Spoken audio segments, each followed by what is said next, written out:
All right, welcome everybody. Pile on in. Sorry, I was writing out something philosophical. Tell you, I'm a stickler with words. I'm not gonna lie. Fix your words. That's actually a great T-shirt. Fix your words. Let me hear. Fix your words. Fix your words. No, fix your words, Bucko. No. Fix your words. Get the right words, get the right meanings.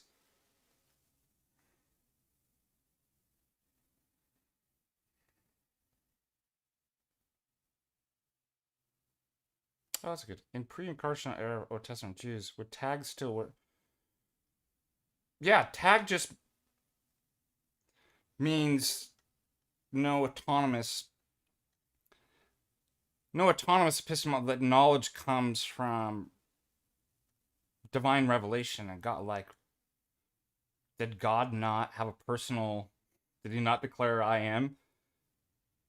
God's first declaration of tag is I am who am. That's, and the Old Testament Jews did have normative authority.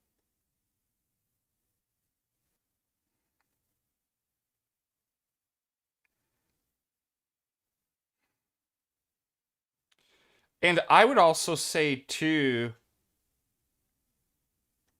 I've made this argument that the union of God and man and the death and resurrection of Jesus Christ transcends time. So, what makes knowledge possible is the future event. That's the incarnation. Also, man and God are united in the image of God, right? Even like who you see is what in the Christophany, he looks like a man. No, because God in his incarnation transcends time. So like it affects, it's like when that happens it affects. That's why we even say in the liturgy the already not yet.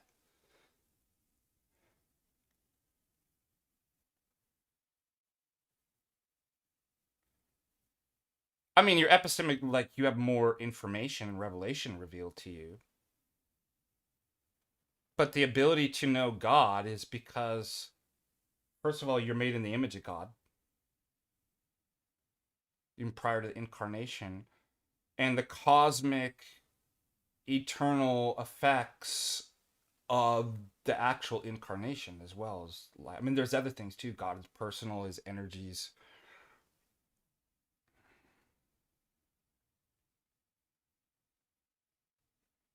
But it's like saying, I mean, epistemic power. I don't think man was powerless in knowing God prior. Like, I don't think there's a fundamental change. It's just more is revealed. That's the only. All right, let's go back to Fix Your Words episode. I mean, think about the Christophanies. Like, there he is. Like, um,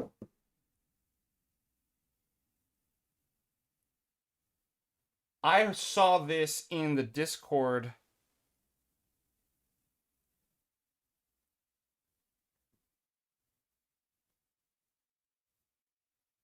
And somebody says, is the world we always talk about coherency. That doesn't mean we're coherentist. Fix your words. Just because you use a word to describe. Guess what? Oh my gosh. This is an amazing discovery. Words can have different meanings in different contexts. Who would have thought? If you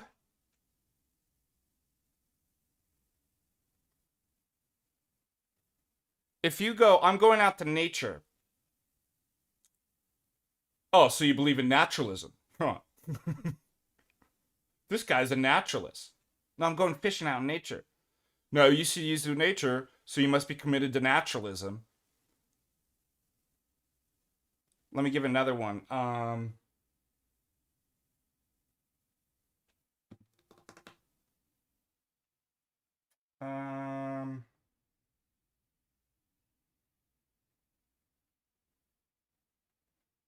Do you believe in transcendental? Oh, you must be a transcendentalist, like Thoreau. The desire to have a system or model, a paradigm, a theory, be coherent is not the same thing as coherentism. Okay. Number two, I just saw somebody said, is the world coherent? No, the world is not coherent. I'm going to ask you, why is the world not coherent? Paradigms, models, systems of thought,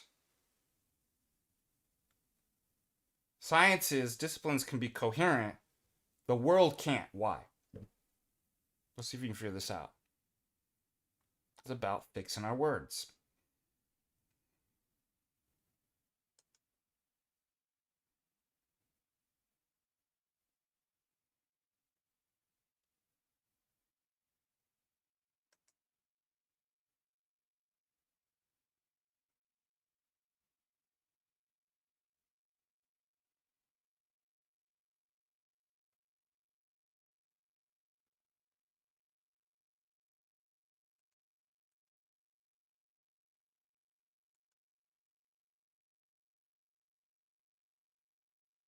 Nope.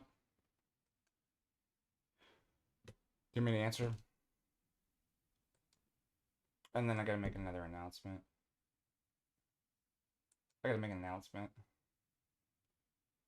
Student says missing class for soccer.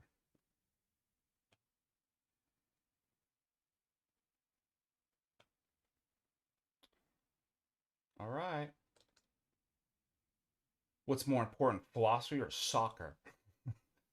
Okay, they get excused absences for they're sports ball players, so they get. I've got things that say from their coaches they get in the college.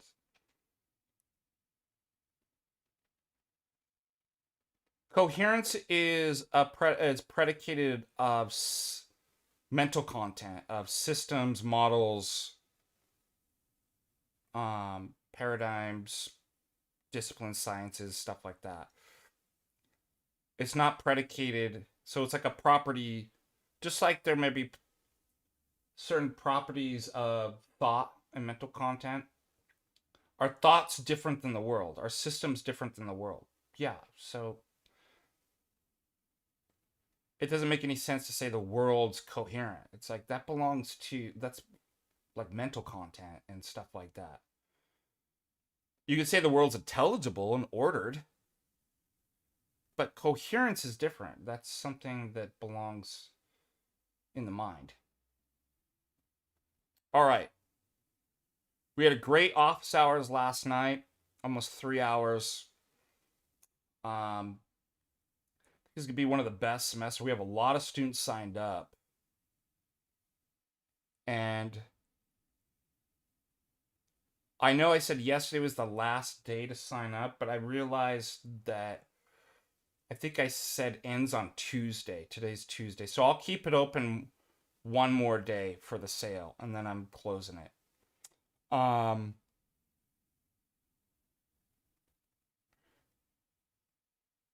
I think the issues with Amazon Web Service, you heard about that, right? Supposedly businesses lost billions of dollars. I don't know, millions or billions. When it gets that big, I'm just like, what's the difference? Millions, billions. But it affected our Canvas. So Canvas was crashing all day yesterday. Luckily, I think by the end of the night, although one of the students said they had a difficulty getting on today, I'm not having any problems. It shows I have all the students in. Some of you are still waiting. The email confirmation ad was sent out, and it's still awaiting. Like David, I see that you still, it says pending. So some of you need to kind of respond to that, but then you'll be added in. But this is great. The biggest student registration yet. Now that's really a benefit for all of you. The more students that pile in, the better, right? Especially because we have discussion assignments. You work with editing partners when you go when you're working on with a paper and stuff like that. When we're going through how to write philosophy papers and stuff like that. So I'll keep it up one more day. How about that?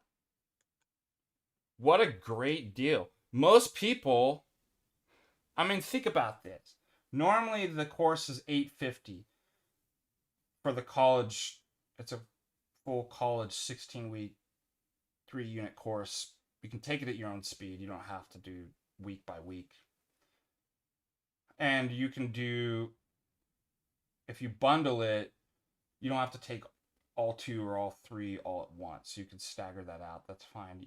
You avail of the deal, but normally a class is $850, and you get 3 of them for $1,500. So I think most people have been taking the bundle package B, the 3 Canvas courses. It's the best deal. You'll never get that great of deal ever again. So that's why everybody's jumping on it, and it's going to be the best one yet.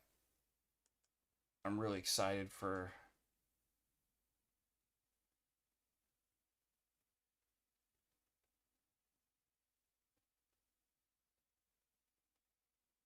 there it is. There's a link. Yeah, Canvas got. And it affected where I teach online at Husson University in Maine. I couldn't access any of their stuff too. Let's see if there's any. Looking now, the students seem to be writing me that there was a problem.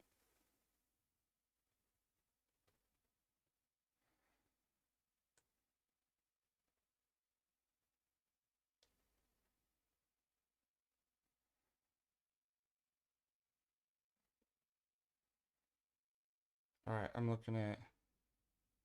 Yeah, your Canvas is down at your university. Yeah, Canvas uses Amazon Web Services, so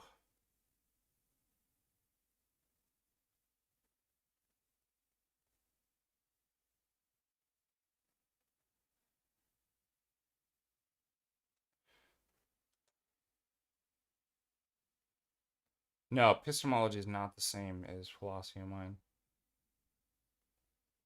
Epistemology studies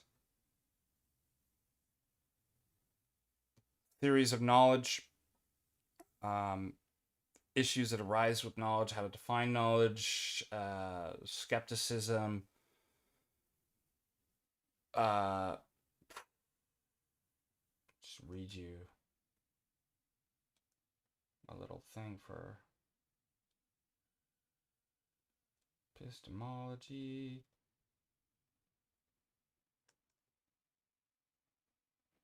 How we know, what we can know, different types of knowledge, stuff like that. Philosophy of mind is quite large. It doesn't really focus on knowledge. It focuses on, what is the mind, its relation to the body and the brain,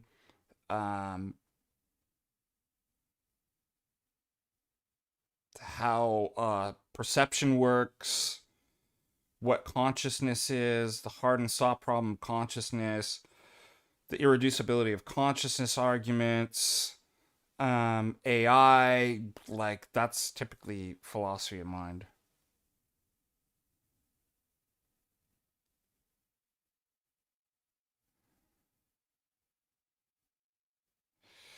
Dano 49, how do you look at dreams? when they be sinful, but they're kind of out of one's control. Repent. I don't know. You need to repent for a dream. I've never heard that. Um, I don't. We're warned to not kind of read in, interpret dreams, and like, what's the secret meaning? Um, I know most of that stuff's out of control, and like there is demonic influence. Um, but I have different sorts of dreams too. Like I said, I can have very clear, vivid dreams where I work out philosophy. So, you know, that's very different than dream interpretation. It's like, I know what I'm doing, sort of, kind of what. The difficulty is, we were talking about this last night in office hours, is because I just had one the other night where it's like I figured out something cool in my dream. And then it's like, yeah, but you got to remember this. When you wake up, you've got to be able to retrieve that. And of course, this one I forgot. I'm sure it'll come to me.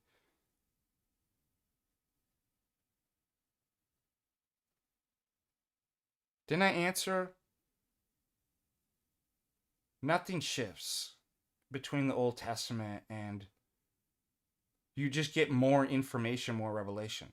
There's no, put it this way, it's not a qualitative change, it's a quantitative. You get more. But there's no, we're not Protestants and think, there's this remarkable qualitative difference between Old Testament and we're the only church that actually bridges. They had normative authority. Right? Christ actually says, do as they say, not as they do. Like, don't imitate their moral hypocrisy and stuff like that. But they said they have the seat of Moses. He actually points out normative authority.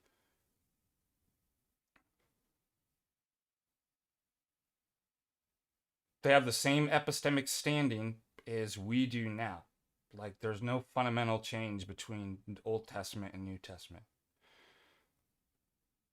It's revelatory, it's personal, and it's grounded in the living triune God. It's just they don't have as articulate, they don't have a Nicene definition of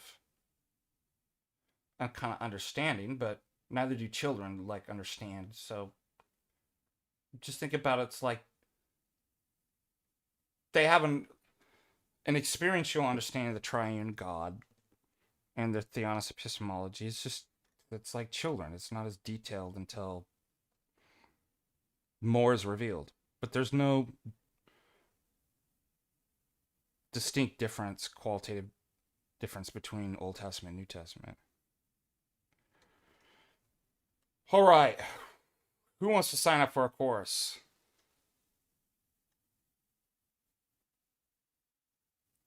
Do I look like Vincent? Is it his right ear or left ear? Which one did he cut off? Some good topics for today.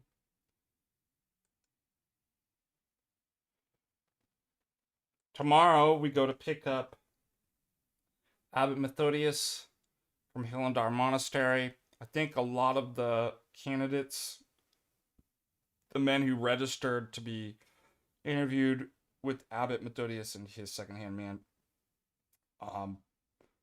and remember, Papa Ephraim's here already. He's been here for a month and a half, maybe, at the monastery. I won't be able to be down there Thursday. I got to teach classes Thursday. That's the day for the men. And no, you can't show up. Like, you have to be vetted. You have to have registered. You have to be vetted. Not everybody that wanted to go got to go. This is not, I want to meet Abbot Methodius from Hillendar, and it's no, you don't get to. This is, if you're coming, you're ready to move to Montana to the monastery. You're ready to go. And you're going to be interviewed. So that's why I had to be vetted. Other people, women and children not allowed, families, other people who haven't registered and been vetted and authorized are not allowed to come to. However, I think we have about over 40 candidates that are going to be interviewed on Thursday, but we go to pick up the abbot tomorrow at the airport and greet him. So pray for us. I can't believe after all these years that finally up and running. I told you, Orthodoxy in America is going to take off from Montana. I mean, it's all part of what we're doing. The monastery, the Montanica conferences, everything we're doing. The way forward is going to start here. I've always believed that. All the fathers believe this. And even Manathos believes it. That's why they're sending the monk to take over and to build the rest of the monastery, and Serbia backing this. I'm just so excited. So excited. So pray for success. I'm sure the devil will try to throw the wrench in somewhere.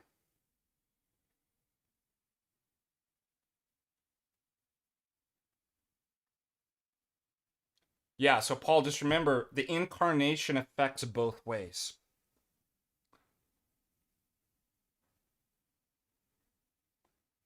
So it affects the Old Testament as well. So it grounds knowledge of those prior to the incarnation, because it's an eternal, the effects are cosmic in scope.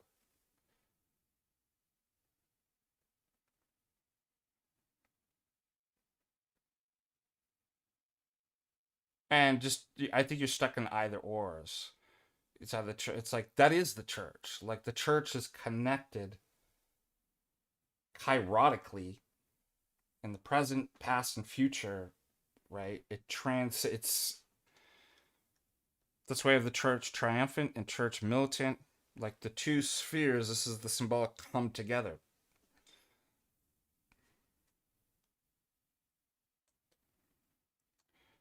All right, what were we going to do today? We did theodicy yesterday. Of course, no responses from these goofs. There's no arguments from...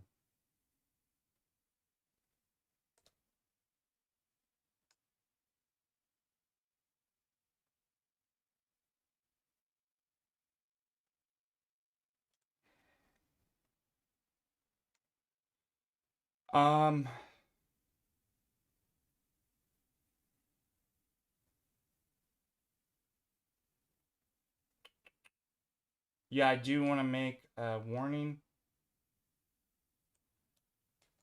Again, I'm not your spiritual father.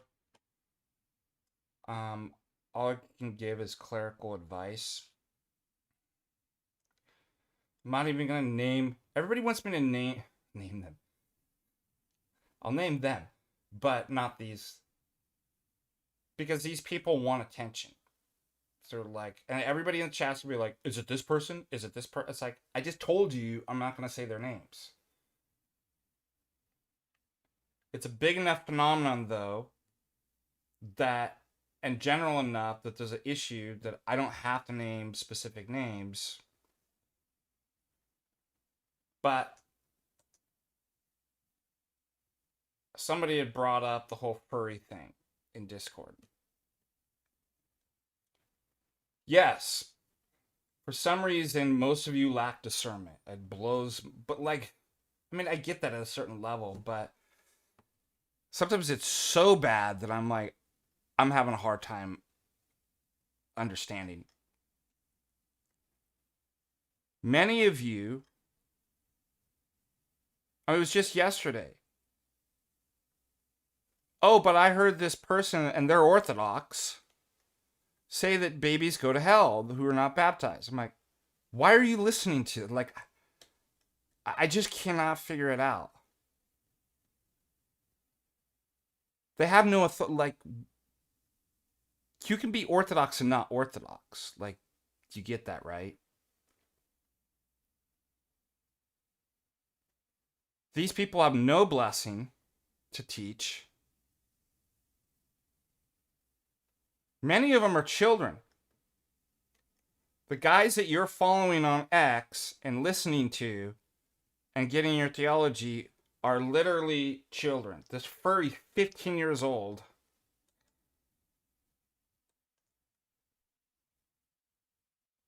And you're getting your theology from a furry. Yeah, that's what I mean. It's like, I get like not having certain levels of discernment, but like that's getting a little bit like, why are you talking to these people? And this guy's not even Orthodox, not even a catechumen. But you follow these people on X, you're in their Discord, and you think you have to engage with them. Then you get all confused, and then you come on here and other places. Well, what's the answer? How do we respond to? I can help sort that out. Stop talking and getting your theology and following random people on the internet who are children. And even if they're not, they don't have a blessing to, they're not any authority on that. They're almost always wrong about how do we do our theology and epistemology and orthodoxy? Through consensus, through credentials and authority, and through blessings. Apostolos, who sent. Isn't it ironic that, and I'm not saying you can't find a bad clergy member to support. I've even seen, clergy take bad takes.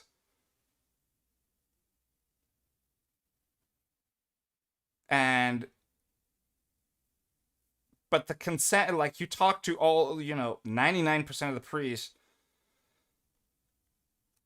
and they have this position. And the bishops, right? And then what do you have? You have these online people that you're following. Oh, they're all wrong. They're all heretics. The bishop, some of these people were calling out Bishop Irenaeus, saying he's a heretic. Who are you?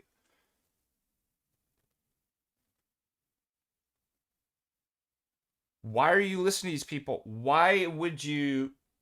I mean, it's just kind of weird, intellectual Protestant Western kind of understanding. Like, well, I have to respond to the argument. Do you know how many emails I get? Father, how do we respond to this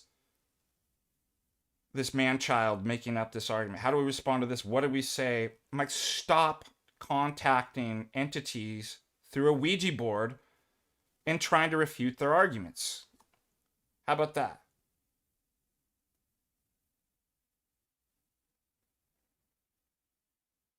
We have a prescribed way of learning orthodoxy, and that's not it. It's through the consensus, right? It's through the whole. It's through credentials and priests and stuff like that. That's the way you go. If you don't, you're free to do it. It just doesn't end well for you. Everybody that gets engaged with these people end up supporting Skittles gay stuff, becoming ecumenist, leaving the faith, becoming schismatic. It's a road to perdition. And that's why as clergy, we just give advice, like, don't engage, don't name them, don't follow these people.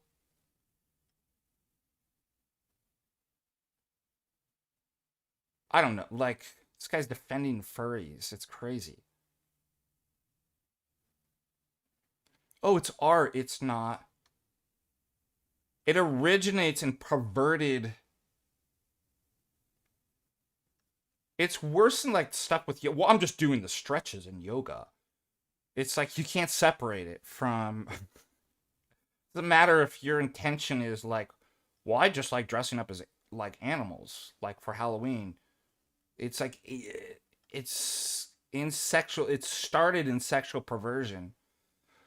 I thought I found that the first place that I found where it was kind of introduced, but I think I found it earlier and I can't remember. We were doing an office hours actually, and this came up.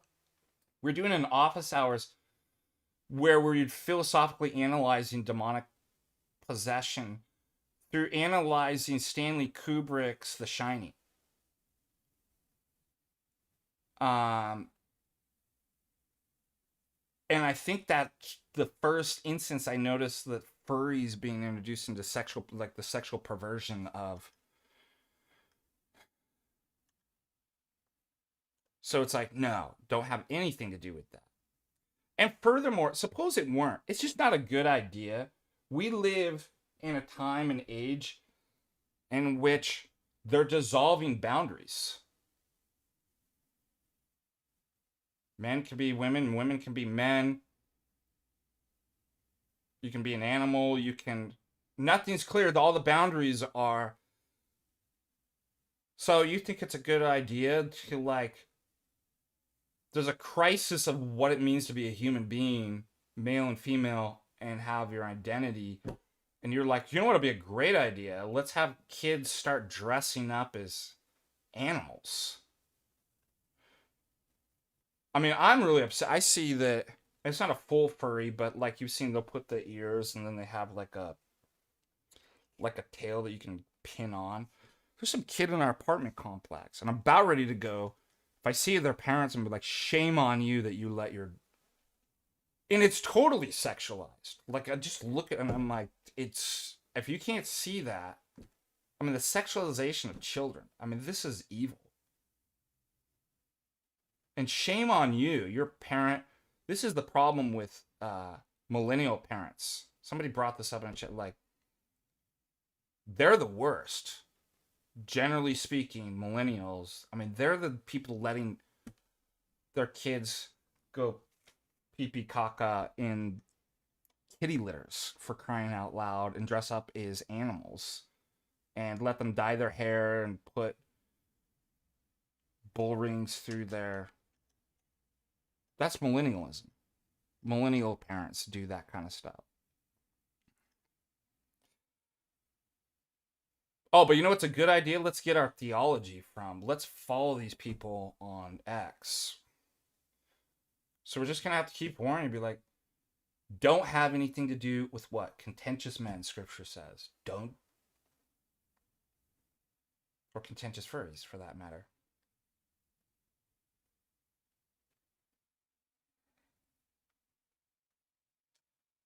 And they're part of Discord groups and groups that are subversives. You don't realize that.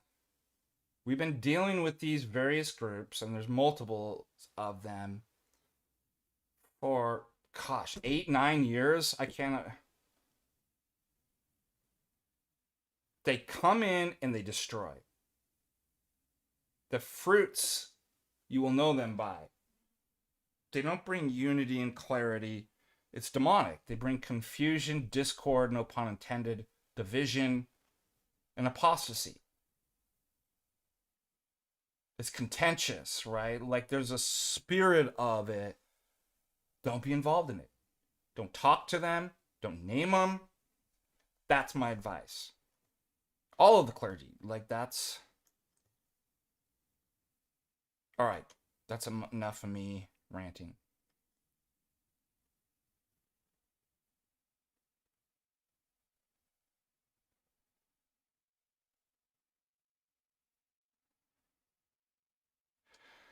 But I was talking with Jay about this too. I think this started in the 90s, though. Kids know best. It's the kid know best propaganda.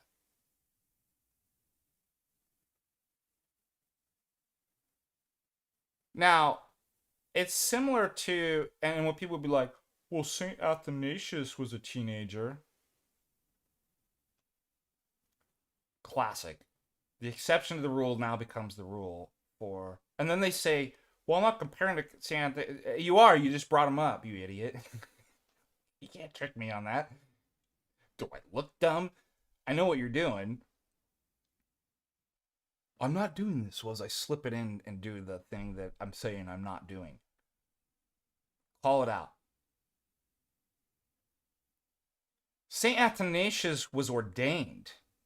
He actually had credentials. And he didn't live in a time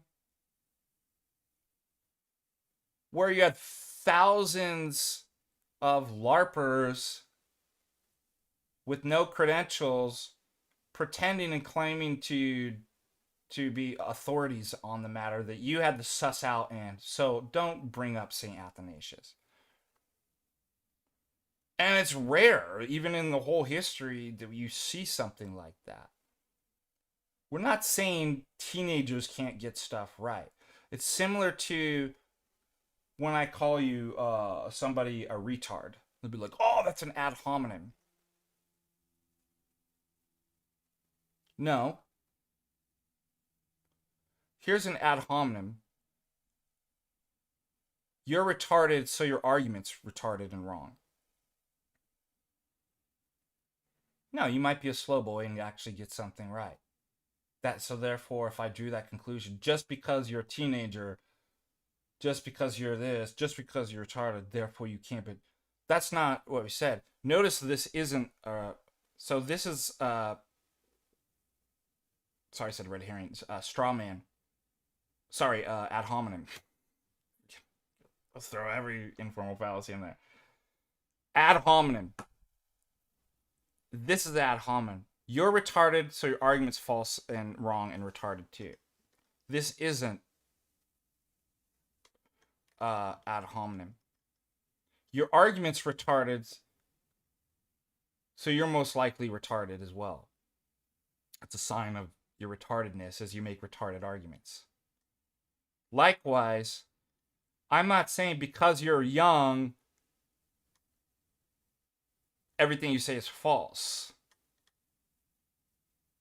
That would be an ad hominem. What I'm saying is the types of wrongs that you're saying and the way that you go about it is because you're young. Does that make sense? So they're reversing the causal principle there. So the latter isn't, no, it explains, I can see, generally speaking, young people make certain mistakes. Just like we were just talking about, different generations have kind of generational mistakes and ways of kind of. So if you see an error and it has that mark of it, then you can conclude that it's like, well, that's because of those elements, right? That error comes from, but it doesn't mean the other way around, that just because you're a millennial or just because you're a boomer, therefore this. All right, does that make sense? So, but there is an issue of trustworthiness. Like, no, you don't trust children to make important decisions that require lots of experience, wisdom, and virtue to. But if your propaganda is, yeah, but children know best. This started even a cartoon, Scooby-Doo. Like Scoobs, let's get out of here. Get out of here. Like Scoobs. It's the children know best, Scoobs. That I beat you, Jim Bob.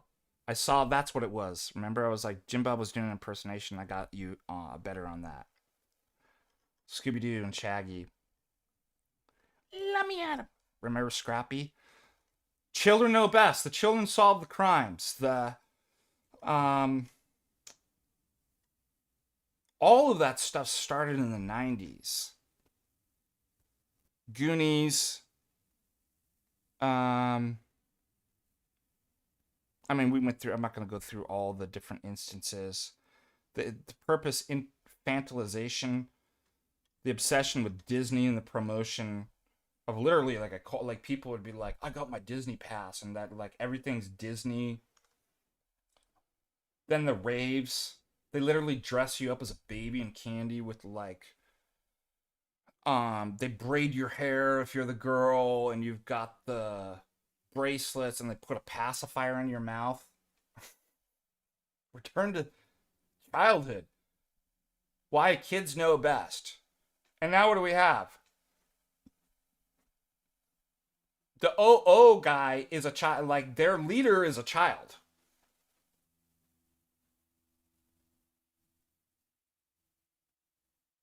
These people are following a 16-year-old furry. Who is another guy that we... Oh, he's another guy. He's over... It causes a lot of problems in the UK. 17 years old, living in his mom's basement. Kids know best, see?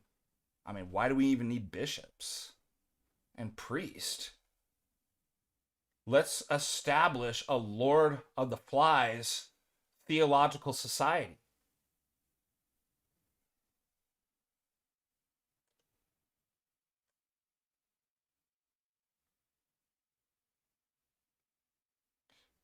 Yeah, good point. They're actually ethnophyletic, insular ethnic. I have a friend, I mean, he'll defend the Orthodox, Oriental Orthodoxy, but go ask my friend Tilo about, here's an American guy that converted, he's a friend of mine, known him for a long time, good guy, who converted to Oriental. Ask him the problems that he has with the ethnic. He's constantly going off on...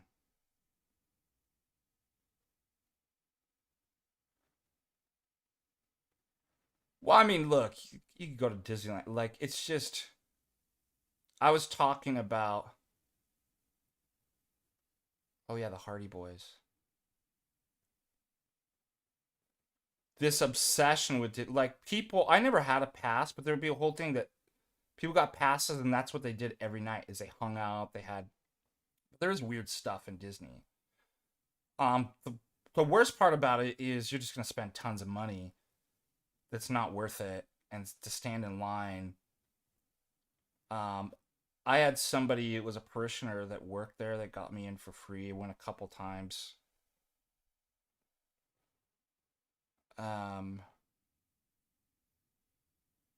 When I was Orthodox. But there's weird stuff in Disney. I'm convinced It's a Small World is a Monarch program. MK Ultra. There's like elements in trauma-based mind control, and if you look into those programs too, that we were doing an office hours on this, they use fantasy, cartoons, Wizard of Oz, what's another, Alice in Wonderland, like when they're breaking the... Now notice what's really interesting. If you go to the movie with Denzel Washington, The Manchurian Candidate, when they're brainwashing them, what do they use? They use actually cartoons. There's a disassociation, and they use the music, right? They associate the music. You also get this in Clockwork Orange. But I remember discovering this as a teenager, God forgive me, using psychedelics, and I went to Disneyland, and I'm like, I didn't realize something. I'm like, there's music literally everywhere. Like, I remember, I'm like, you can't actually escape.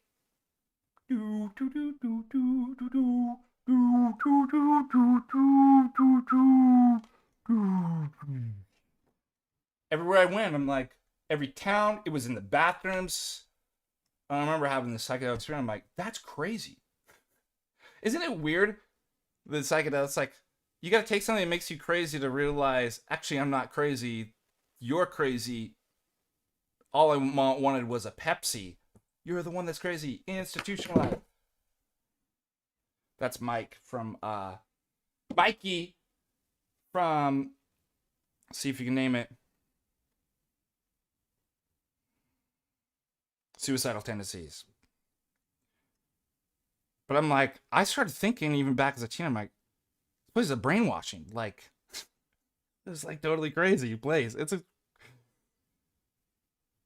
place for crazies.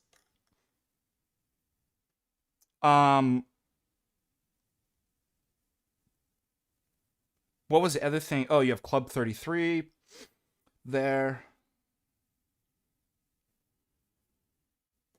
But the It's a Small World is a weird, like, you go in there and it's a bunch of children.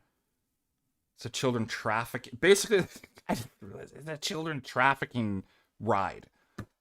They're all from the world and they're trafficking them and monarching MK Ultra, and you get to join in for the fun. How about that?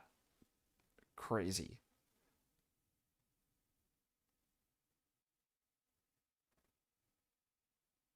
Oh, I didn't. The origin of the float tank meditation is a small world after all. You're on a boat.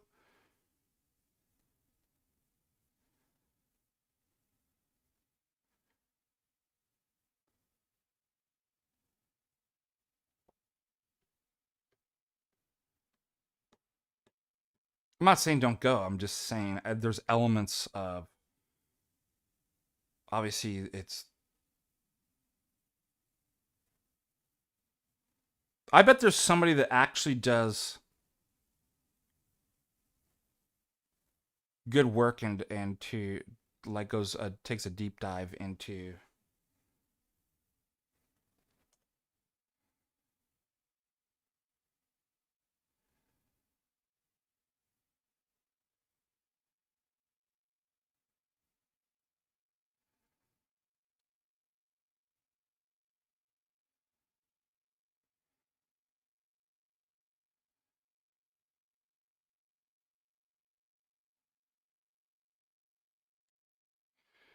Yeah, because like kids rode BMX bikes and skateboards, listened to punk rock, and now they're dogs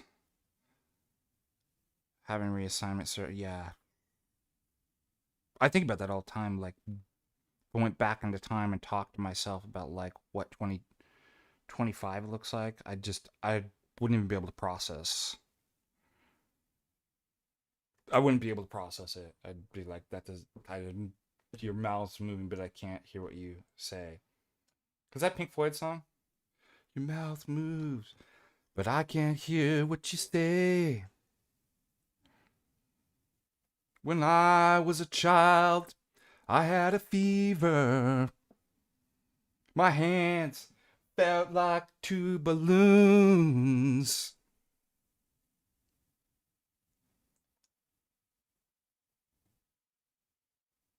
Um, Mr. Toad's Wild Ride.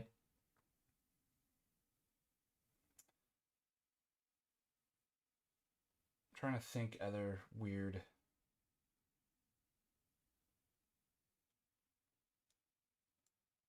All right, we're still never gonna get to the Yes Kings. Yes Kings.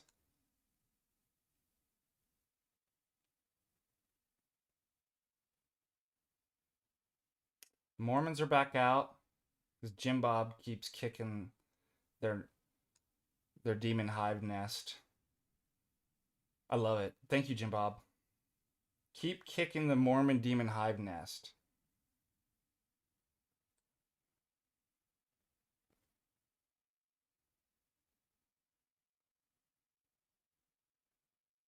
Oh, this is kind of cool. This is from True Stream Media. I'll share this. I like.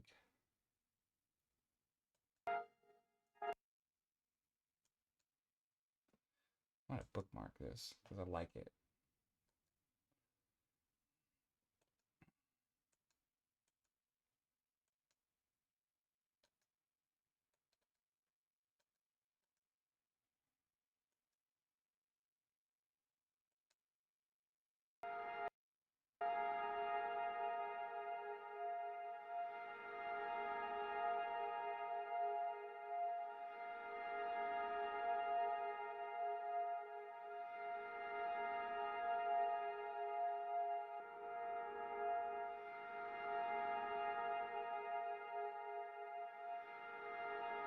Pretty chill, huh?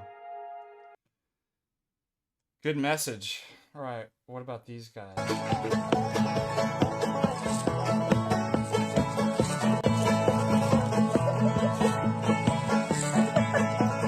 Yeah, that's a good point. billions of dollars have been spent to make you hate people like that. The hatred of Southerners. I mean, look what's the phrase I want you? A good, wholesome. I mean, this is just so Christian too. I mean, and they are manufacturing you to hate these people.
Yeah, amen.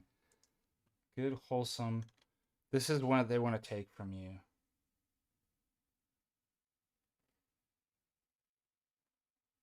And this is what they want to give you in return. There. What a stark difference. There. Choose wisely, Western man. Isn't that what they... Which way are you going to go?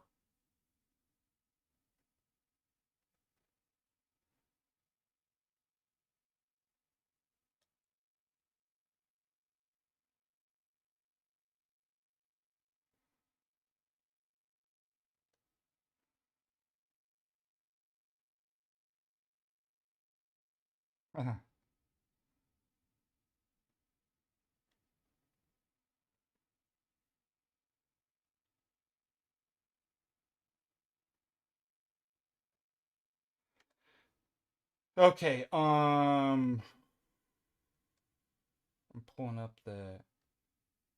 Oh, did you see this funny thing I had to repost by Jay? Where's my profile?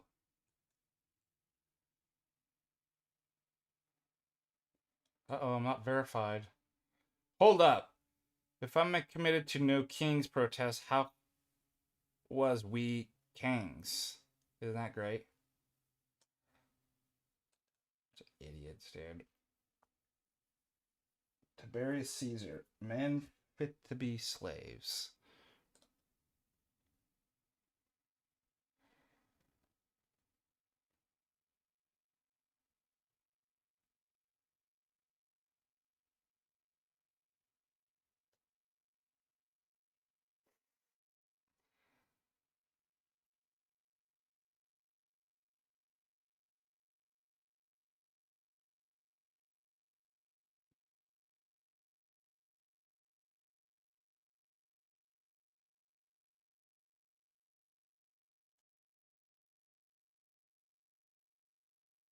Is this guy for real? This is what autism gets you. Doesn't know the difference between was and oh, he's joking. Got it. All right. Whoops. I almost said autism strike on me. I got it before it. I got it.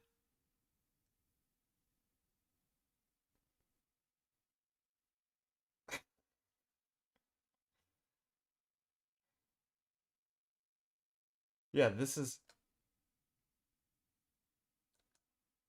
the opponents, guys.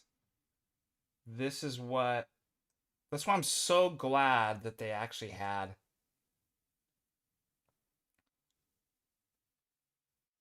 So here's my question. You don't like Trump? You have valid criticisms? I do. I have valid criticisms of. Are they so bad that you would join this? Join this side? These mongoloid goblin demon boomer tards?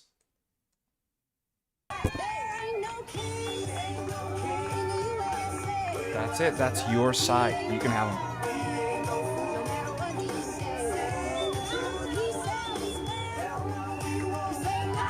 Wow, what a movement, guys. We're going to be known in history. Remember the turning point, no pun intended, where history, mankind made a turn for the good. This is what stopped Trump.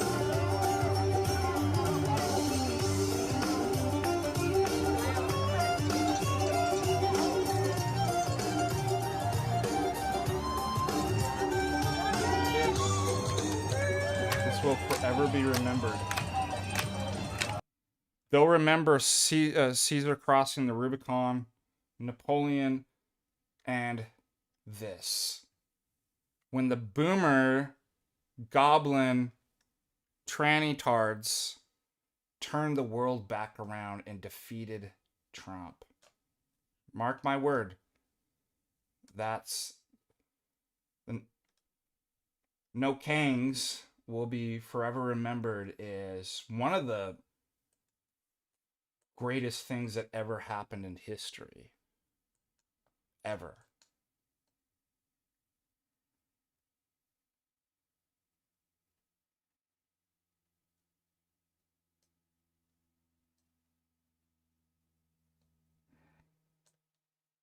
Yeah, I just like... I mean, at this point, we should just lean into fascism, right? I mean, it's kind of what takes away their power. They're like, oh, I'm anti-fascist. It's like, well, if you're anti-whatever, I'm anti-that, so I guess that makes me fascist. Like, I mean, that's what I was telling somebody that they're the liberal left. And I said, look, do you not realize the liberals and the leftoids always produce the opposite of what they're so disgusting and demonic and stupid and push so hard that it's like whatever they're pushing against, you're like, that's what I want.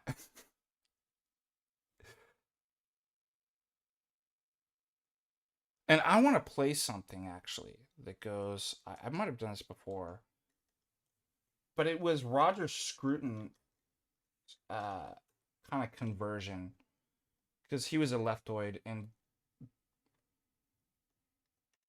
oh, Jim Bob's going, huh?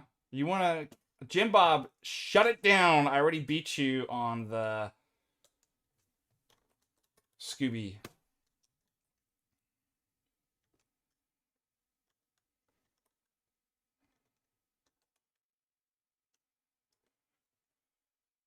Scooby impersonation.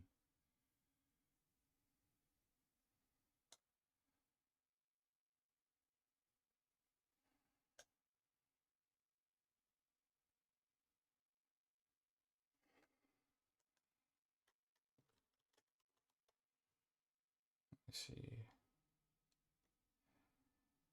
Was it this? Yeah. This is good.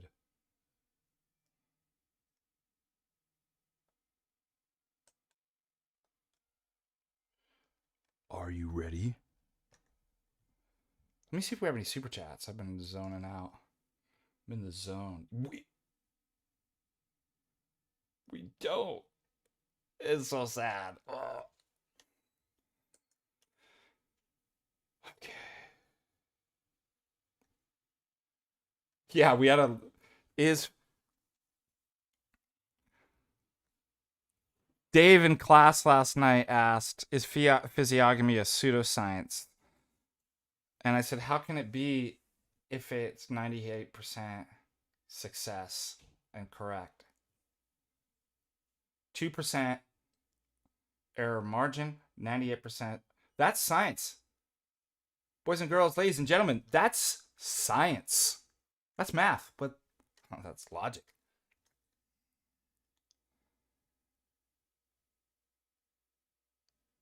No, I think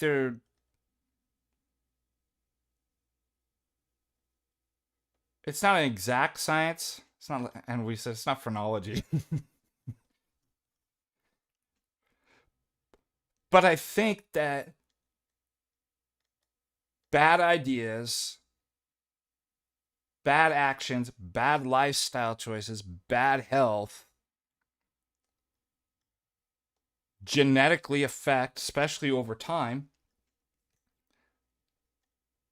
And number two, even less so, you have movements that are this kind of anti beauty, these kind of Gnostic movements, occultic kind of dissolution of boundaries. There's a reason why the left looks ugly. I don't think they're consciously even doing that, but they're ascetic, right?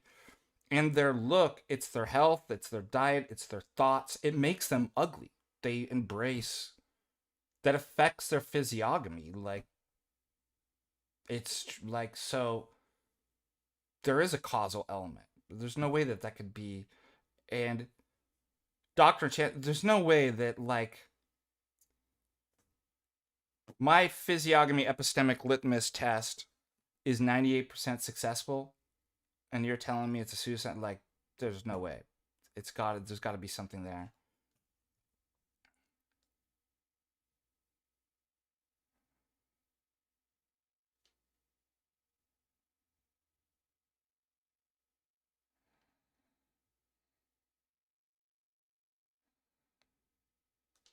Lab 499 FDA, how far up are you willing to scroll to find my you have a multi-message question? How far is up? Let's see. I'll do it.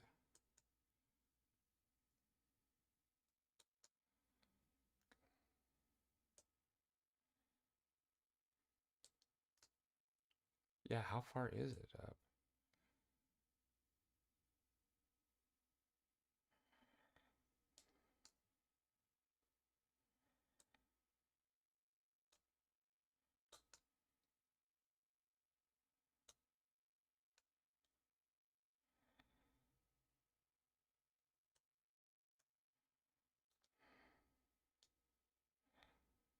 I don't even see it. It ends. I put live chat. I can't. So does it do that? You can't go all the way back at some point? I mean, how far back was it?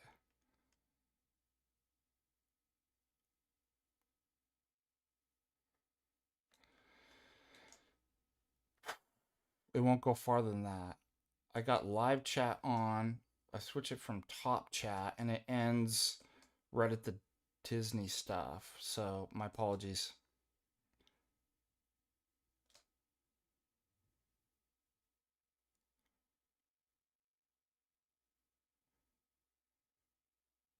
I don't know why it does that. It says all messages are available. All doesn't mean all. Not with YouTube.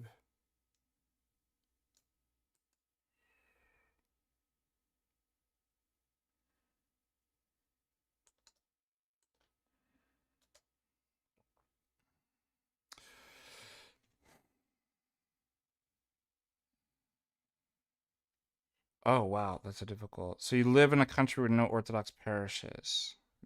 Make or become a canon not possible, is that correct? You're gonna have to move. I mean, not right away, but I've moved countries. You're gonna have to figure out, you're gonna have to start planning on moving to a different country and what that you probably contact a priest in the country you want to move, talk about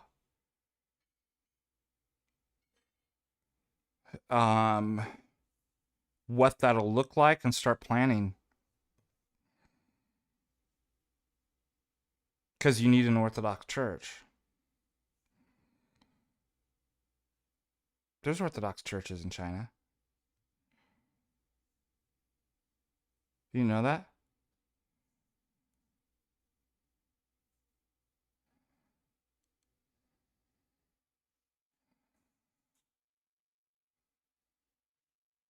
Yeah, actually, there's quite a. I mean, China's huge, so I mean, I don't know. But you don't have to move out of China. Good news. Actually, China has good relations with Orthodoxy. That's one of the only places Christian churches allowed in China. Probably with the history and connection with Russia is probably.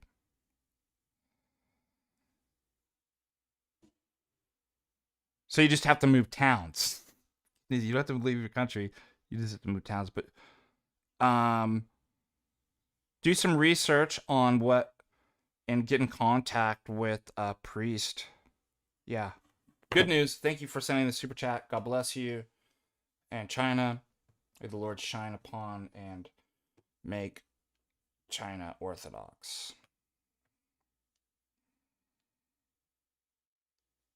And may make the Lord make the United States Orthodox. All right, let's do the Roger Scruton. Roger Scruton.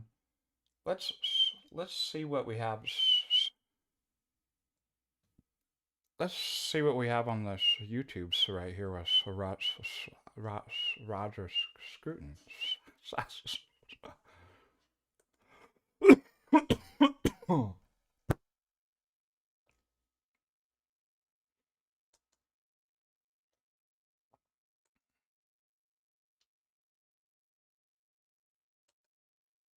Ready? He's a famous, like, political conservative, intellectual.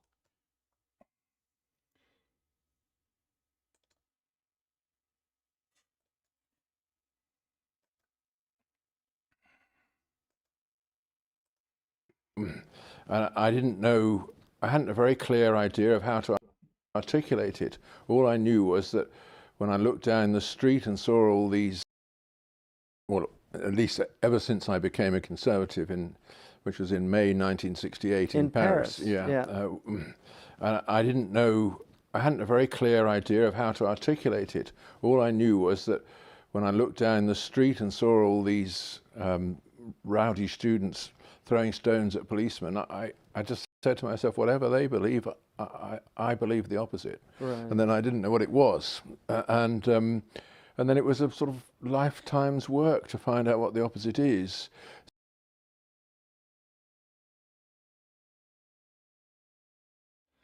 So, do you see what I'm saying?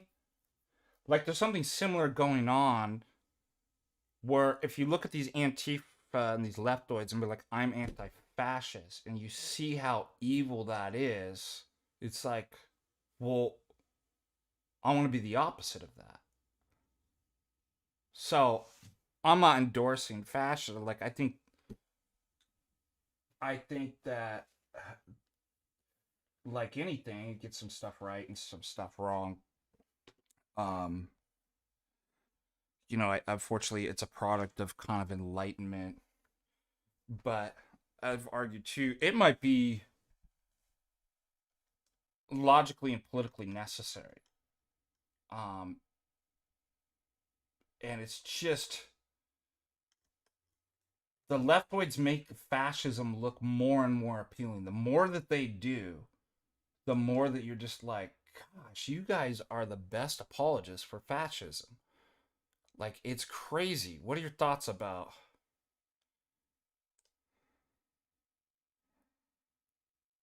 that?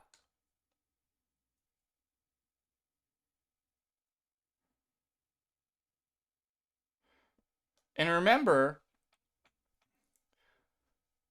it really is the opposite of leftoidism. Historically, you know, Mussolini's fascism, Franco's fascism, the Iron Guard, right? They arose primarily, their enemy and antithesis was what? The anti-European, anti-white, anti-Christian, international socialism, uh,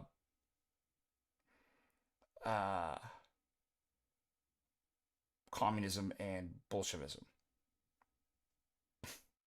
That's what these people. So it's like you produce that.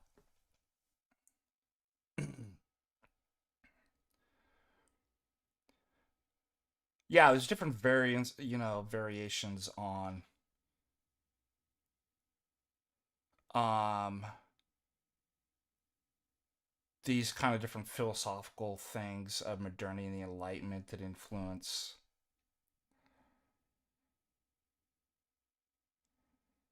But I'm here at the point where it's like, what is it they keep programming? Like, oh, a threat to our democracy, like, I hate democracy. I take fascism any day over democracy, and especially if it gets rid of utards. If it eliminates leftoids, and I don't mean like, but you know what I'm saying. It's like, you're not going to see me shed a tear because we get fascism.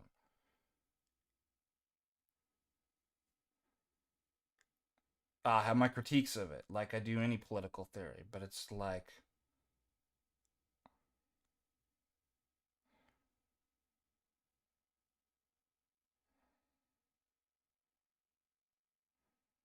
yeah, that's what's interesting too. There's actually countries that are national socialists. They won't allow that in Europe, though.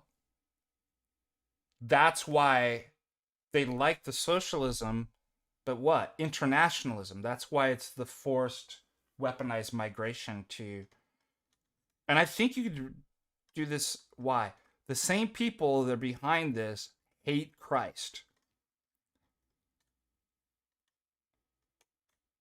And Europe was baptized Christian. They hate that.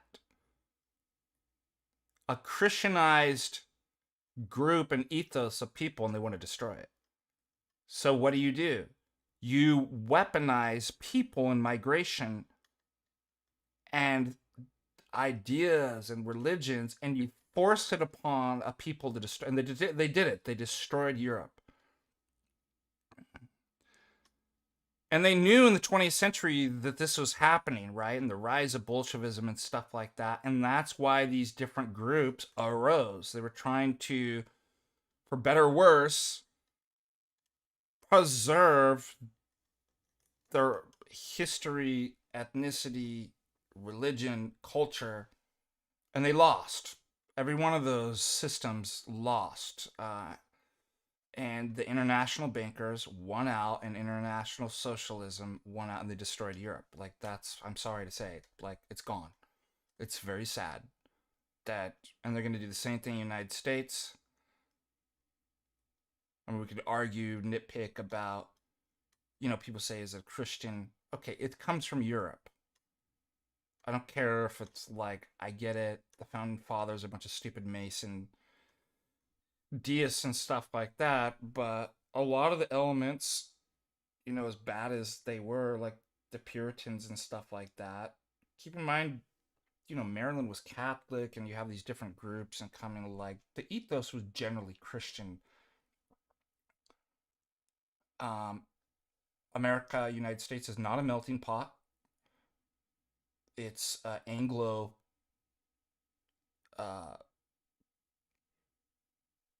Angloid. It was, and that's why even among, there were different rankings, even in immigration, right? They didn't want to let tons of Irish in because they're not Anglo.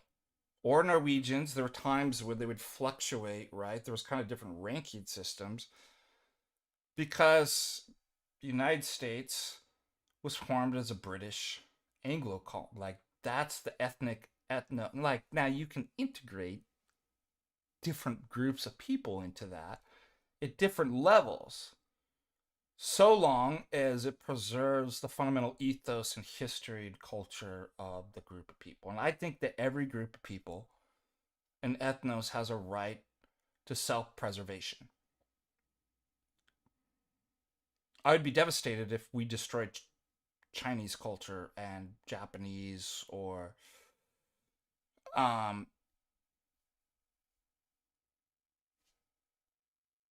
Latin, like I think they have a right. I don't want to get like I'm being loose with that.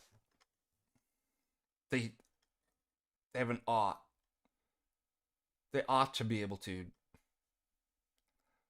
preserve their own identity, history, and culture. Certain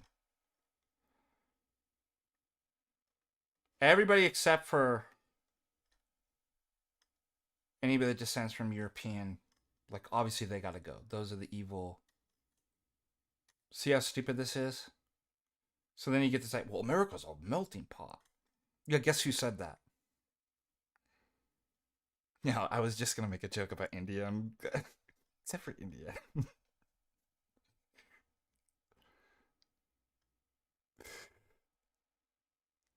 I actually like the Vietnamese people. Have you heard my Vietnamese impersonation? Can you do a calculus without a calculator? Don't I? You like it? Did it now? I remember taking a calculus class, and there was a guy that was a friend of ours. I think his name was Tree Tran. I was like cracking up because I think the professor was like, no calculators for this day. He's like, how can you do calculus without a calculator? I'm like, yeah, that's awesome. How can you do calculus without a calculator for you? Yeah, Vietnamese are awesome, man. I love their food. I grew up in Garden Grove. It's like the largest Vietnamese population outside of Vietnam. So like I know Vietnamese. You cannot do it. How can you do anything without pho?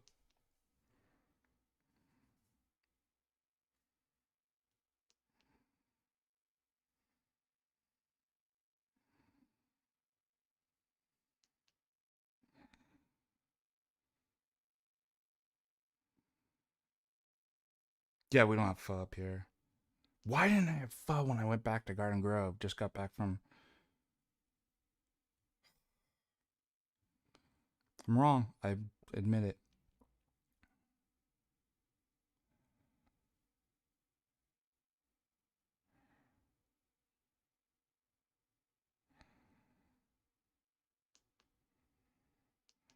Spain?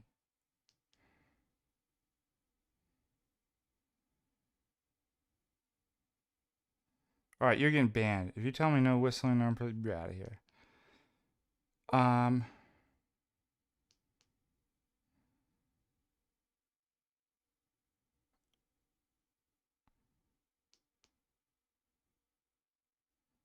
I mean, what is she talking about? I mean, you have this Mexico, Texas, California, I guess, like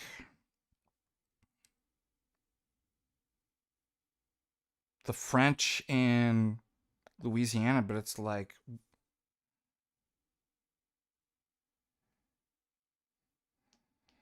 because you avoid despondency because you're a Christian. Like God went, man can't. There really isn't going to be a political solution to, in the grand scheme of things. It doesn't mean it's not good to be engaged at some level in politics, but like, if you think it's like putting your trust in princes and politicians is gonna fix, like you're gonna be a doomer. Like they might push back stuff for a while, that might collapse. I mean, just read the history of, and then see like the kingdom of God. It's be like those stuff change, right? You can't invest too much into.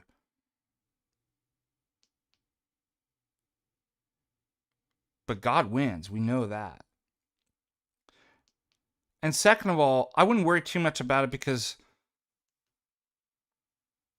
you're gonna die first before you probably like everything politically and like goes to hell, right? So it's a distraction. You should be like, it's like people that get distracted with like, is it the end time? Is like the prophecy just gonna be fulfilled? It's like, you know what's gonna statistically be more probable is your own end time before any of that stuff comes. So it's to get you to look away so you're not working on yourself. Like, so just see like that. It's a demonic distraction. Like, whatever you're worrying about with the globalists, right? And coming to fruition, statistically, the odds are you're going to die before that happens. So you like just work on acquiring the virtues and your salvation and don't worry about too much about.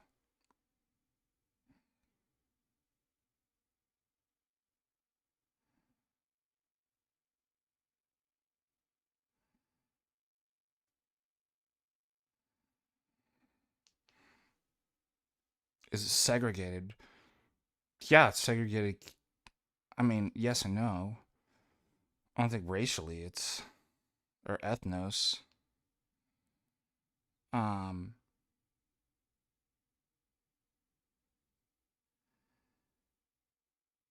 but according to virtues and stuff like that, there's going to be distinctions. Like,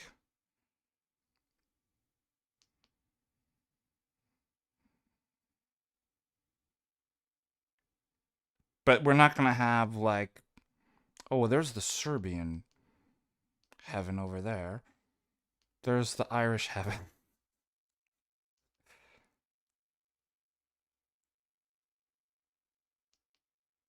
There's no nation states anymore. It's transcended, but your distinct ethnicity is preserved. It'd be like having different people of various ethnic backgrounds in Orthodox liturgy here in America. Like, that's probably what.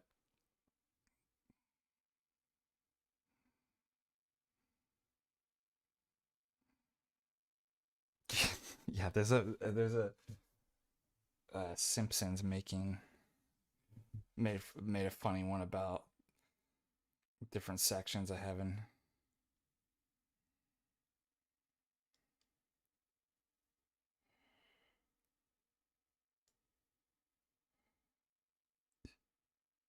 Yeah, some of the serves are beg to differ.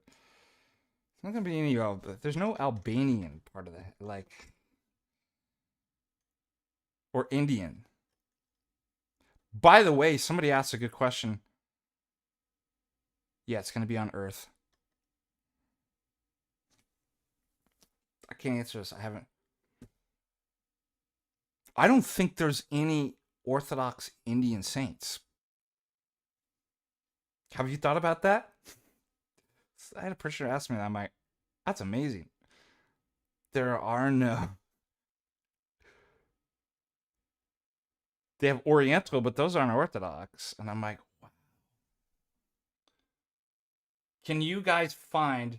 Here's your homework. Can you find an Eastern Orthodox Indian saint?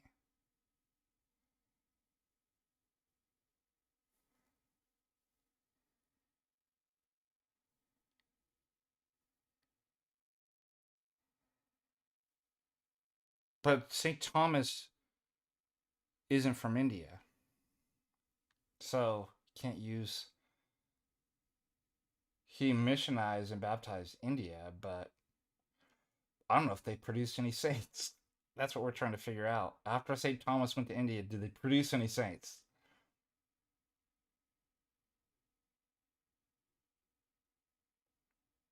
You have to find it, and you have to find it before Chalcedon. That's correct.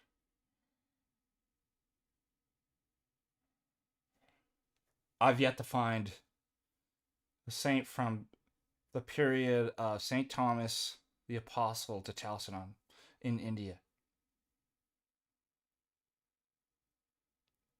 See if you can look it up. See if you can find it. I'll stand to be corrected. Well, I didn't make the position they don't. I'm saying I can't find one.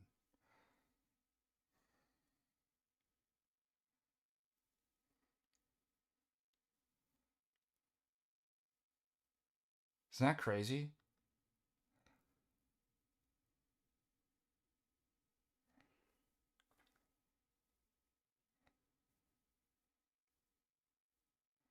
So you're having the same problem. Can't find one, can you?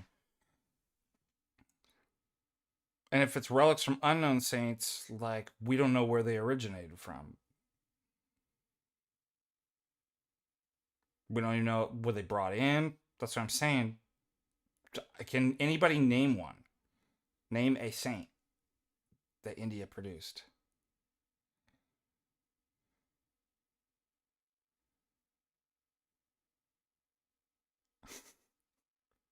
Crickets. It's like crazy.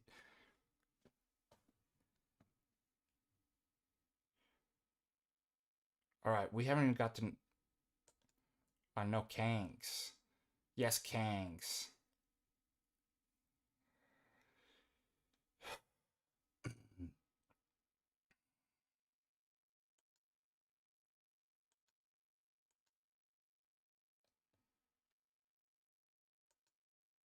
We're gonna do Dean Arnold's thing that he wrote.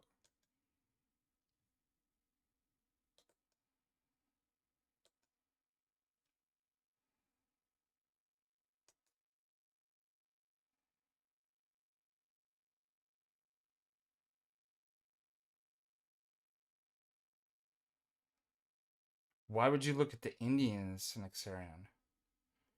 They're gonna have schismatic, unless you're saying that they have mention in their people prior to. I wonder if this would be helpful to use grok on this. Sometimes this might be a good. What would you say that like they're literally incapable of producing saints? Like what would the conclusion be?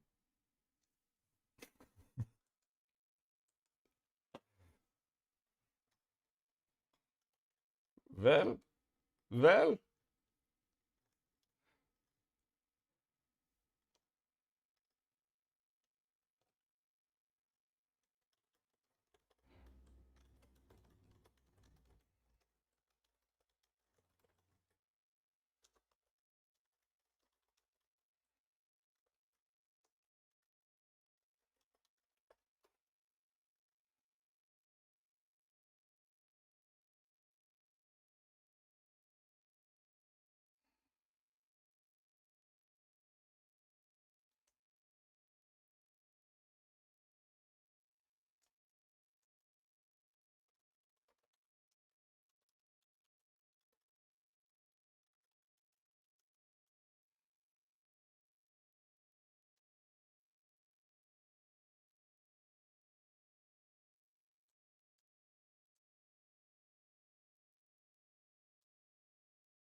Wow, that's crazy. No, there are no definitive recorded canonized saints in that. How crazy is that?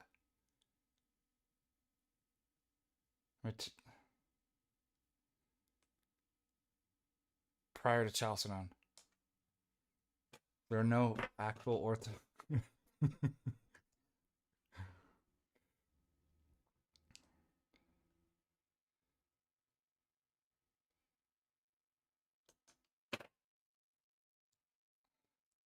Yeah, it's because the demon. I'm telling you, like, I think people groups and nations, right? The gods of nations, demons could be demonically oppressed and possessed. Like, I definitely think that can have, like, they need to be baptized and exercised and brought into the Orthodox Church. They need to be, their culture needs to be made Eastern Orthodox. That's tough. Yeah, man. Can you imagine? We literally have no saints. We were Christian. We were baptized by Saint Thomas, and we literally couldn't produce any saints. That's rough. That's a rough go.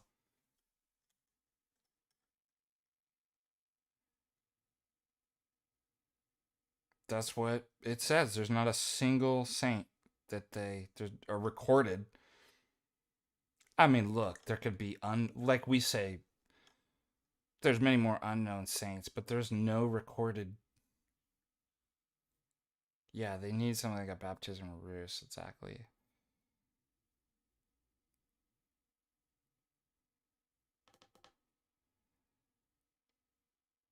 No, I don't think they can get the E. Yeah, I think low IQ, like genetically, and people groups, I think multifaceted. Like, I think there's demonic influence. I think certain kind of practices in food,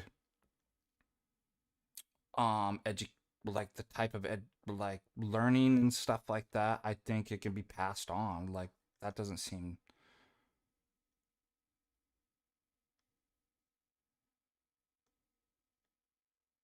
It's like the rise of autism.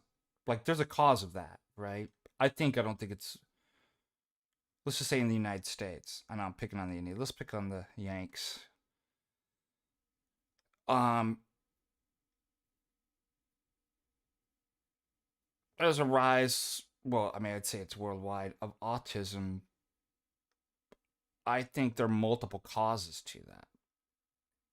Like, like, you don't think that, like, biologically, like, by and large, people groups having lower IQ, like, there's a cause to.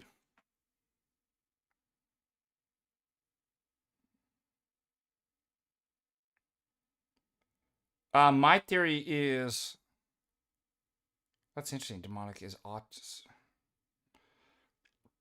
I mean, what's more obvious? I mean, every imperfect fallen state is demonic in some sense. So,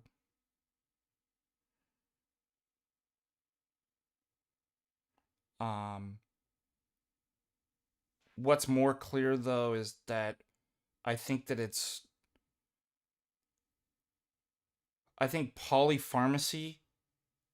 I think that the way being raised on the internet and way one processes information that was from an early age.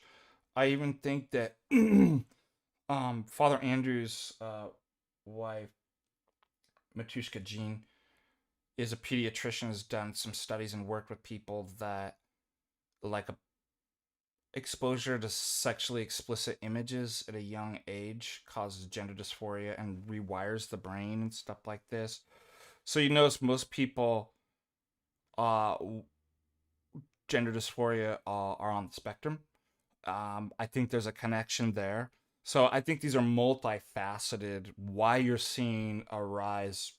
I don't even think I knew growing up in high school as a Gen Xer. Yeah, I went to high school from 92 to 96.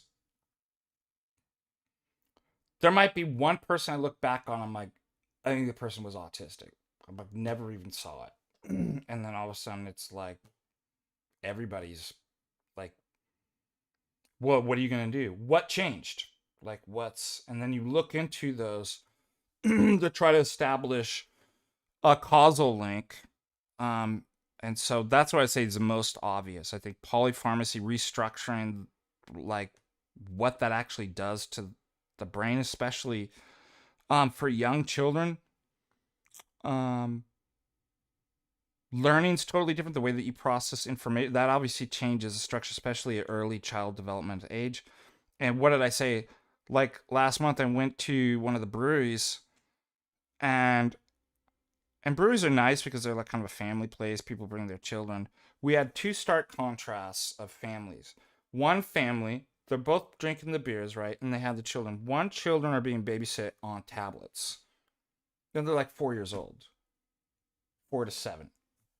And I'm like, that sucks. That's child abuse.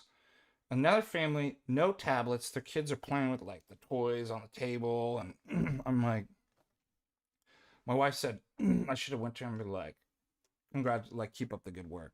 Like, parents like that need encouragement. Thank you. Thank you that you're doing that for your children.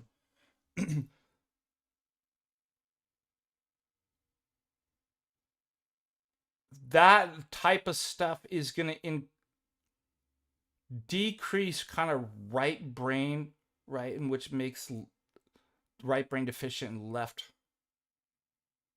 And like I said, I think there's a link to with being exposed early on to sexually explicit images.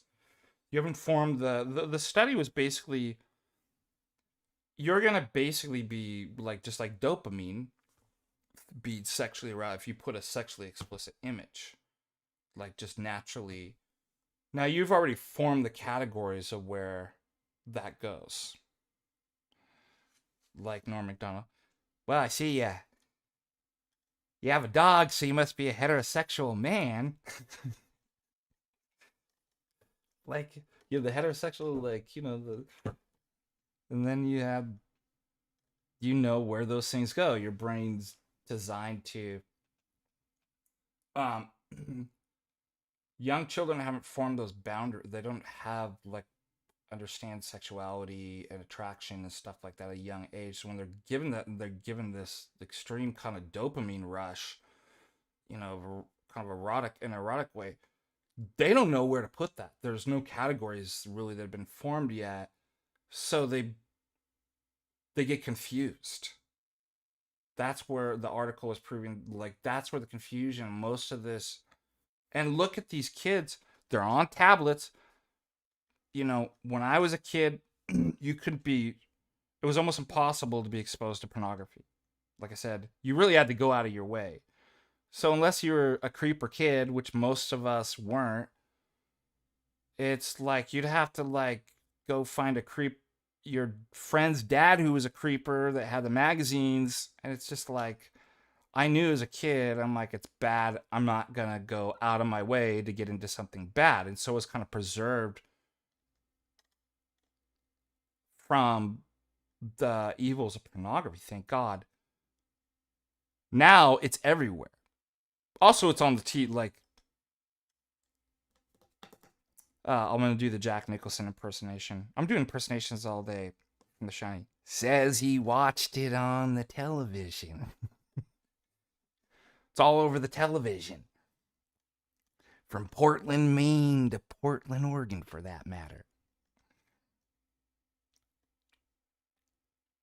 What's my Jack Nicholson? Says he watched it on the television. Yeah, it does. Like, it's everywhere. That does something at that young of age.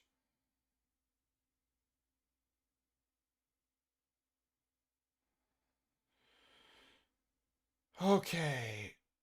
Let's do the Kangs. We've been waiting so long.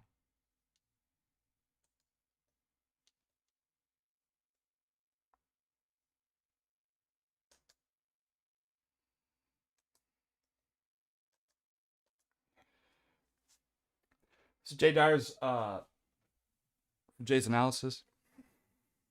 Chalk.com. This is Chalk.com's Godfather, Dean Arnold. Dean Arnold. What did I say? Arland? Dean Arnold. I can't talk today. Oh, wow. This is written all the way back in 2021. Isn't that amazing that even the marriage ceremony, that's what I mean. The new No Kings is so antichrist. Like, if anybody can't see this,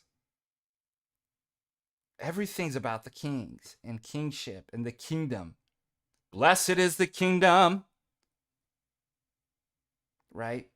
These people are antichrist goblin democrats. And you're going to join a protest with, what does it matter with you people? I don't care how much you dislike, like, don't link up with those people. That's literally Antichrist in their title. The same people that run the Antichrist Pride Parade, like.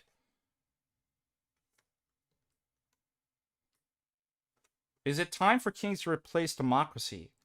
4 arguments from a Christian viewpoint. Same-sex marriage, abortion, infanticide by billions. Brazen occult imagery at the Olympic ceremonies. Oh, wow, and this was originally published in 2016. The Grammy Awards, the Oscars, teaching sodomy to our 5-year... This is great. Like, who cares about... Let's get an autocracy. I don't even care at this point. Get rid of it.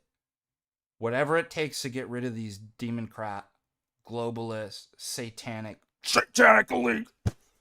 These people are... I'm doing that, Alex. It's satanic. That's who you're joining. Democracy is satanic. Republicans and the right can be retarded, but the left and Democrats are literally satanic. Like, there's no way. I just don't get it. Allowing mimes to Satan in public places. The body politic seems to have gone insane. While the idea of restoring monarchies to government may sound a bit over the top, considering how bad things have gotten. And by the way, responding to, that's what let me leave libertarianism. When I came into Orthodoxy, I was still an anarcho-libertarian. And I realized libertarianism can't do any... And in part, it was my late mentor, reader Tristan Manglehart, who was a libertarian, started to move away from that it's like, what is libertarianism going to do about... We need a violation of NAP. That's what I want. I want the aggression principle. Like, that's the only thing that's going to stop this evil. Libertarianism is impotent to stop evil. We need consolidated power. And the other thing libertarians never get, they're like, well, the next person will just get into power if, like, you don't... This is... And conservatives are dumb like this, too. Well, there's your mistake. That's the game. Seize power and hold on to it as long as possible. It's a zero-sum game. If you don't take it and you don't put these people away and violate the non-aggression principle, they're going to come after you. They're going to take your children. What is libertarianism? Well, I'll just form my own voluntarist community. It's like, you're an idiot. Like, that's what got me out of libertarianism. Like, this stuff's so evil. I don't care about libertarianism anymore. Like, I want to centralize power to seize power as long as possible. And it's a fight. That's what politics always is. It's a zero-sum game. Yeah, you might lose it. But at least you say you went down fighting. What do libertarians fight for? They don't fight for anything. They're a bunch of passive idealists, right? Whoa, we just have this idea of, like... I don't care. I think violating the NAP's based. Like, if it gets rid of this stuff, I'm for it. And you saw this, like, years back when Tucker Carlson... You can't be serious, Ben Shapiro.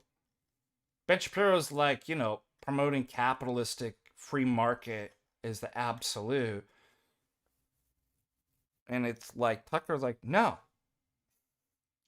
I'm perfectly fine putting that down to third or fourth. Like, my family comes before free market capitalists.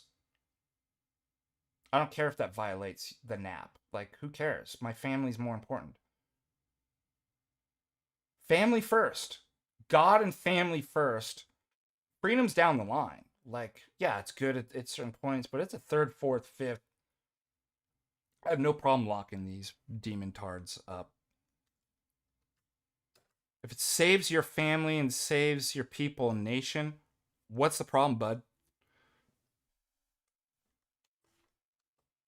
We're raised about stories about how kings are terrible tyrants, right? Isn't that what I was?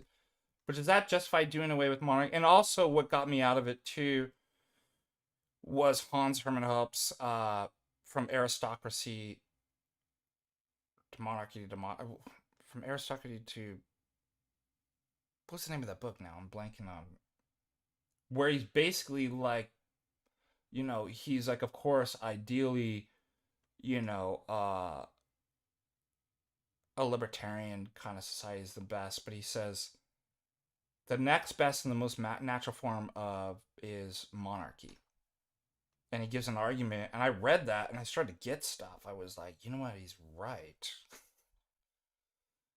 Libertarianism's fake and gray. It's impotent, and the only form of government that's ever been sanctioned by the church is a monarchy. And he talks about that too. The great thing about monarchy is the kings didn't create law, they represented it. And if they were bad kings, they actually didn't last long, right? It's much easier if there's a problem that comes into monarchy to fix it and get rid of it. It's impossible in republics and democracies. Once corruption comes in, there's no way of reversing it. It's just keeps. It's like evil becoming eternal. It's like there's no way to. The argument behind our revolution is to overthrow, and that's what's going on. It's like to be American is to fight Nazis and kings, right? How many times have you heard that? Like, oh, now you're an American patriot. Like, give me a break, dude. Dean says, I did not write this article expecting to persuade many people how to become monarchists. I'm not one, at least not yet. However, monarchism is a concept still. He probably is now. This guy, whoever he wrote this was so bad in 2016. Like, we're all monarchists now. It's still alive well in circles of Eastern Orthodoxy, which I am a member. Because of that, and because of how bankrupt our current system has become, I'm willing to entertain the concept. Because Christians claim their basic beliefs in the Bible, this article will become quite relevant. And the idea is not far-fetched as one may think. A couple years ago, members of the Parliament of the Republic of Georgia discussed returning to monarchy. I'm for parliamentary republic. I'm also for the possibility of restoring constitutional monarchy. Here said Freedom Party leader Coca Gamascarita Dia. His comment came with the response of Georgian patriot calling for restoration of king in November 2013. The Bagrationi dynasty was terminated in 1801, and since Georgian people have nurtured a dream to restore ancient divinely blessed dynasty, said. According to a poll taken around the same time in Russia, 28% of the citizens would like to see a return to the Tsar. Former member of parliament formed monarchist party in 2012. Regardless how a realistic idea, all Christians should be interested in what the Bible says on the matter. I realize there. Let's see. This article is an attempt to lay out the plausibility for monarchy. I do not seek to provide equal time for democracy. I'm letting 500 years of Western society do that. I realize there are democracy republics and democratic republics. I know the difference, but the terms are used here interchangeably. Yeah, I mean, they're still democracies, aren't they? I'm going to get autistic about. All right, I'm going to check real quick on the questions and super chats.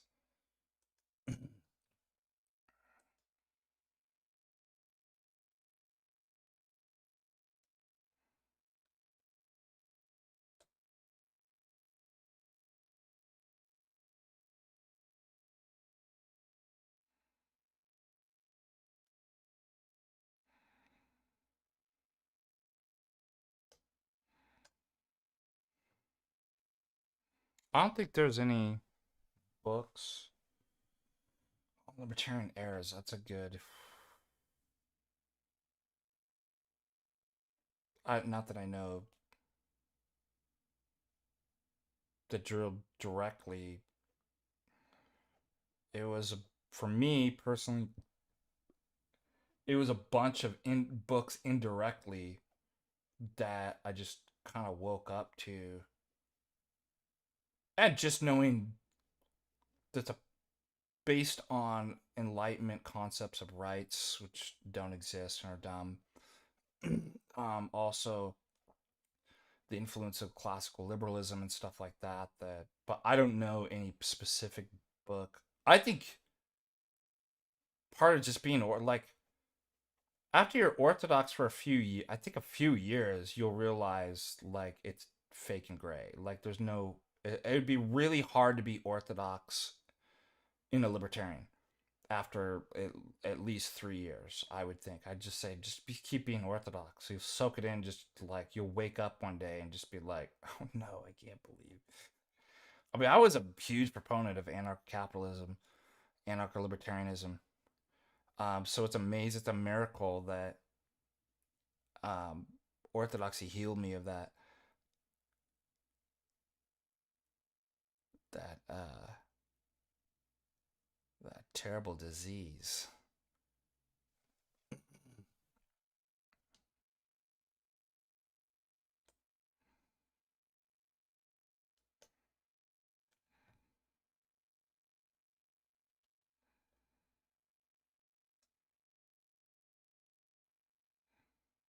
That is weird. I wonder if there is a punk rock. I think the ANCAP Pipelight's a good. Because Buck Johnson kind of went that way.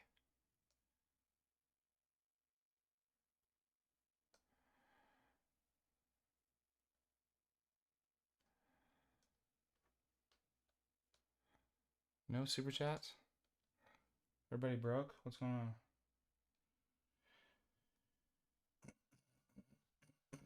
But I promised to cover this. From Monarchy to Aristocracy, Democracy. That's the name of the book. All right.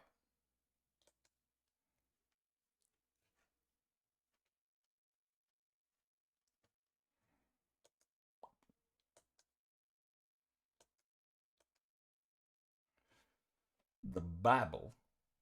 God clearly acknowledges monarchy. Nowhere does it endorse or even mention republics or democracy.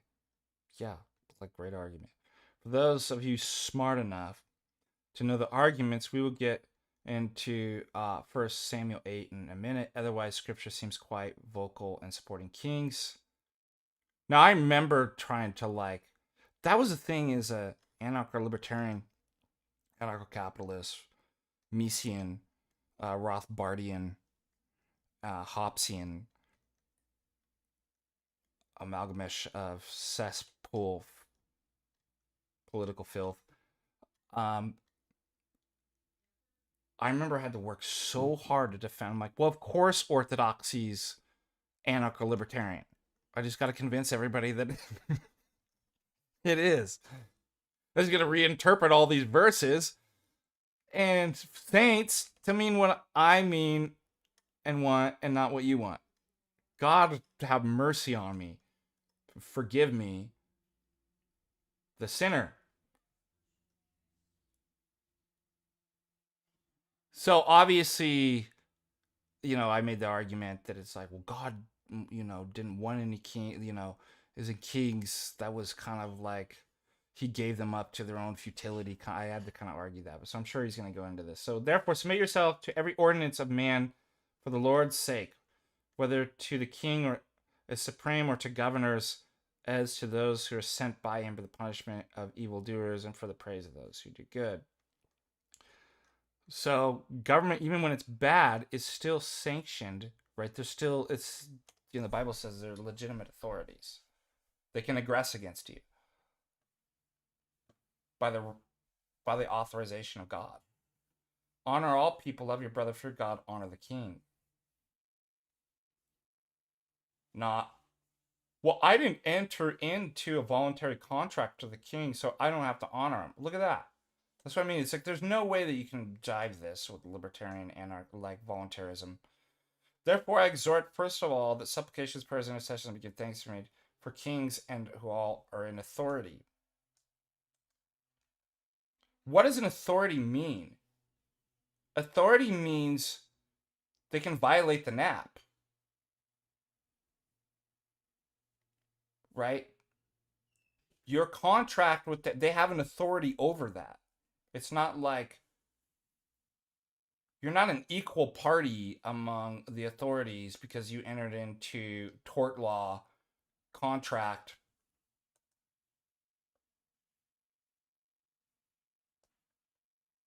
They can aggress against you. That's what an authority, regardless of whether you agree to it or you like it or not. Throughout the New Testament, Jesus referred to the King and the King of Kings. He's not referred to as president, chairman, prime minister, spokesman, or figurehead. Yeah, great point. Jesus and the apostles knew about democracy. According to Father Joseph Gleason, oh, he's in Russia now, not Illinois. Man, this must have been a long time. In the New Testament, many people spoke Greek. The entire Roman Empire was deeply influenced by Greek culture, which had already been aware of democracy for over 500 years. Yet Jesus and the apostles never suggest that we should replace monarchies with democracies. Early Christians defied Rome's edicts, but never revolted or called. Yeah, exactly. Father Gleason provides a nice list of Old Testament endorsement.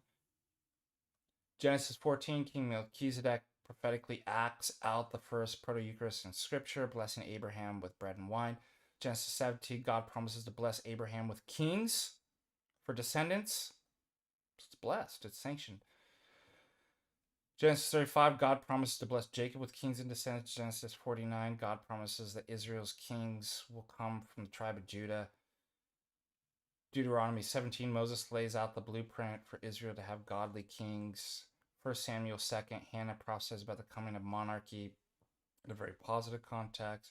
When Israel's kings are very good, Scripture never suggests that they should have been good enough to abolish monarchy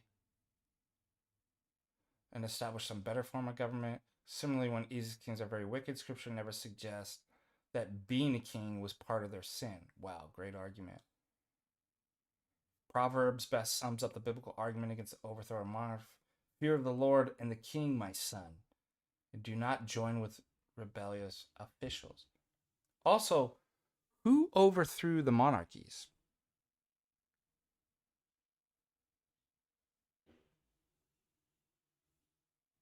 It was the Jewish Bolsheviks. They murdered, right?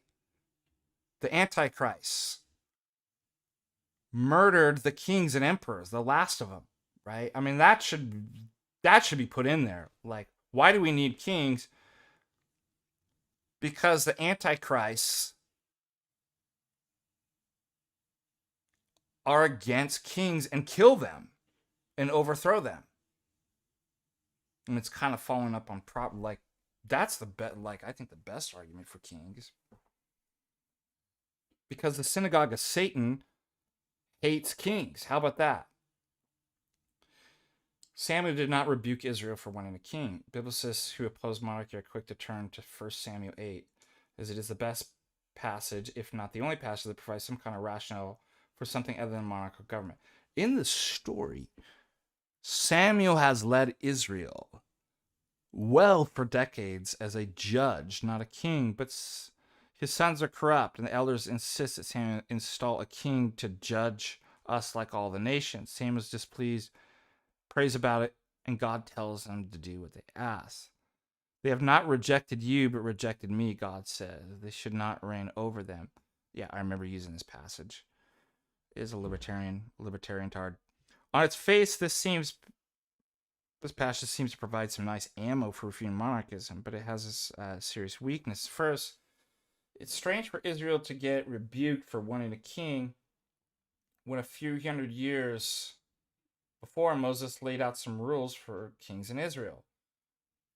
When you come to the land, I will set a king over me like all nations that are around me. You should surely set a king over you, whom the Lord your God chooses. Secondly, Israel wasn't rebuked for wanting a king. They were rebuked for wanting a king like all the nations. Ooh. Slam dunk right there. Refuted. This is like the same stupid Protestant error. Oh, Christ rebuked the Pharisees because they had liturgical traditions and worship. It's like, you're an idiot. That's not why he rebuked. Because they were hypocrites. He actually tells you, do as they say, not as they do. He's critiquing them morally, not because they had traditions and liturgical worship. Interesting. Is that interesting? The Protestant position is libertarian anarchism, theologically. Well, obviously Christ said, do what thou wilt and worship however you want and no rules. Isn't that what Protestant is saying is when they critique, when they make the Pharisee critique? Well, you saw what like the religious leaders and church was like in the Old Testament. Christ rebuked that. He's a libertarian anarchist. Do what thou wilt. I didn't even think about that. That their Protestantism, that critique is literally the same thing. So no, it's not there's a problem with kings. It's that they want kings like all other nations. Biblical scholar James Jordan, Michael Jordan's great-great-grandfather, no kidding, points out this phrase, like all nations, can mean in the original it's just two possible: a king as other nations a king, two kings that act like other nations king, not one tied to Moses' code of laws. Jordan believes because of the context of the Passion, Deuteronomy 17, the elders of Israel were asked for a second option, and this explains the verses surrounding Deuteronomy 17 and 1 Samuel 8, warning against kings multiplying horses, gold, and wives. Other kings built military branches, i.e. horses, heavily taxed their subjects' gold, and sported large harems. Moses and Samuel both warned Israel's kings not to go in that direction. But it's true. What they don't say is the form is bad. The institution is bad. So notice that the difference there.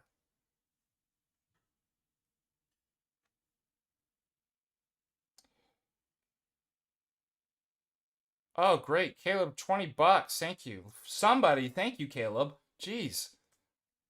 Sends in money. Would you ever consider doing a segment or stream on the fallacies of false analogy? Yeah, that's a great. I think we should do just more than that, like not just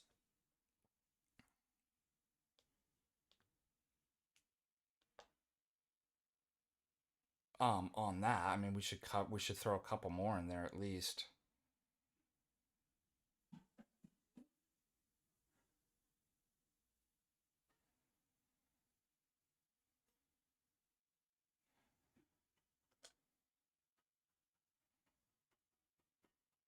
Monarcho-capitalism. Oh, that was the other thing that made me leave any notion of capitalism. International banking. See, in the libertarian mindset, as far as the problem goes, is just governments. And I'm like, God, that's a normie take. So that's why it's like, well, if we could just limit government. Or if you're an anarcho-capitalist, we just get rid of government. We'll just have free market. Do you know who controls all the governments and all the wars? Who's playing all the chess pieces? The international bankers. The Trilateral Commission. The some of these big groups. Bilderberg. All these. Those are way above government. What are you going to do about... That's capitalist. It's like, I don't want that. Club of Rome, thank you. Now, if you mean... I mean, I don't have... kind of like like if you just mean like private property at a local level and um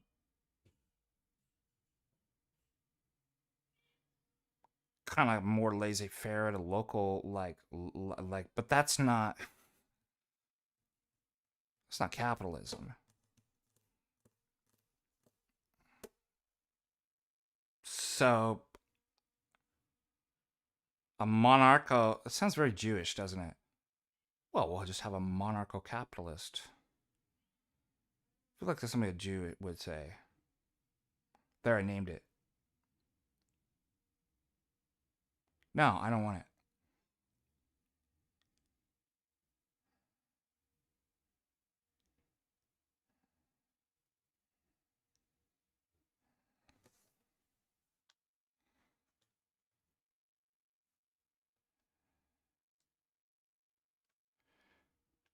And interesting enough, any nation state that has tried to go against this, what happened? They're utterly destroyed.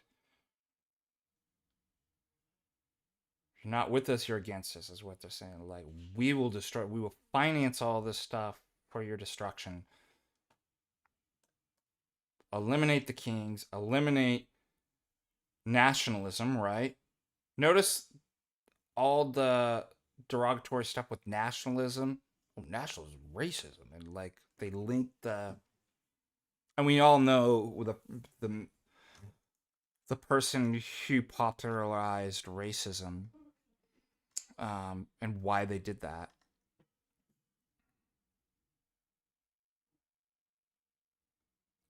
And it's a spell word. Like I've never seen a word that's like had more control over people and brainwashing and getting to do stuff than that is a word that gets people to kill other people. I mean, think about how powerful that word is. They don't kill you because you're a racist. They call you a racist so they can kill you. In my new regime, in my head, I'd ban that word. Be like, you can't use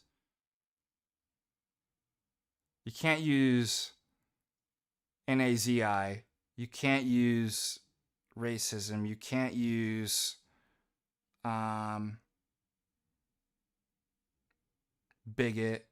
You can't use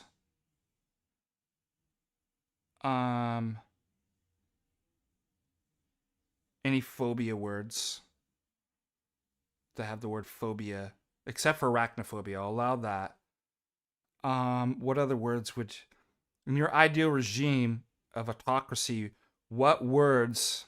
First thing I'd do is I'd get rid of First Amendment.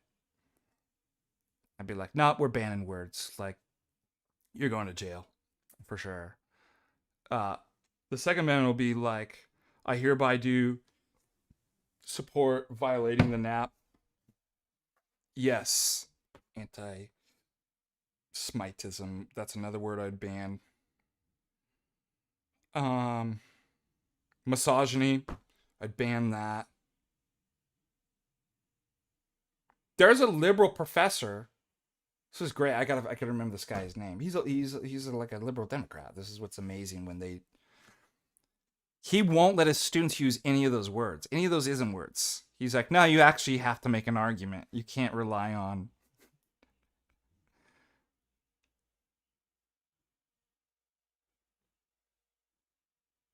And the whole phobia thing, I mean, obviously, that's just total Freudian nonsense. Like, there's like, you have a pathology. It's like a phobia. That's obviously.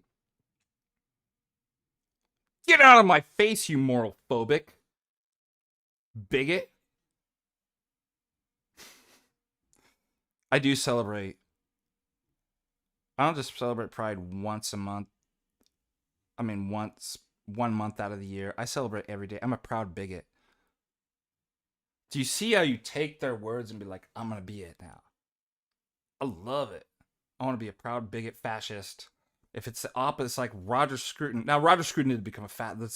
His point is he saw the evil and destruction of the left in Paris in 1968. And he was like, I don't know what I am, but I'm the opposite of that. And then he took his whole life, he says, to develop his kind of theory of, if conservatives the opposite of that, then developing that and discovering. That's basically what I'm talking about. It's like, if that's fascism, love it. If it's the opposite of you, like,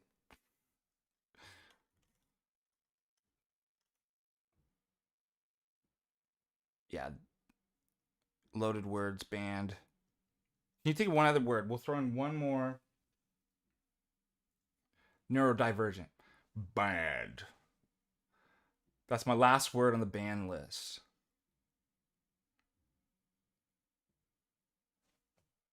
And people were like, oh, you're completely free. I was never a free, like, after I left libertarianism, people were like, oh, cancel. I'm like, I am cancel culture. Cancel you right out of this country. Ban it all, dude. We're banning it right now. Like, don't make the argument like, I'm not a libertarian. Like, what you talking about? It's a zero-sum game. I'll put you in a position where you never get in a position of authority or power to do this stuff again. Like, well, that's not logically. I'm not playing logic and giving an argument. It's like going into, like, the battlefield. I mean, isn't it kind of inconsistent, your logical argument? Oh! All fair is in love and war. Like, what are you talking about? Like, well, that's not. The whole point is to get in control of the power and hold it, so that your enemies. What was his name? Santiago. No. The phrase, "To my friends, everything. To my enemies, the law." If you're going to jail, like, lock you up. Like, I don't want any more. Like, it's gotten so evil. And we're going to return back to that. I don't care about this stupid arguments and libertarianism and, like, oh, First Amendment. It's like way beyond having that conversation, aren't we? They were not going to say exactly. They're not going to say. They're trying to draw you. It's a Trojan horse. Dialogue. Orthodoxy and dialogue. Why do you think these would. Let's have a talk while they stab you in the back, right? And bring in the enemy. Like, I'm not falling for that. Well, shouldn't we have an open university to discuss these ideas? Like, the open ideas, right? Well, you really think these people believe that? You think they're going to listen to your argument? Great point, Caleb. They're not going to listen to it. You're a fool if you think that you're going to give them argument and reason with these people. They respond to the stick, though. They respond to force. I would do, like, in my ideal world, in my head, what platonic. I mean, look at the Koof stuff.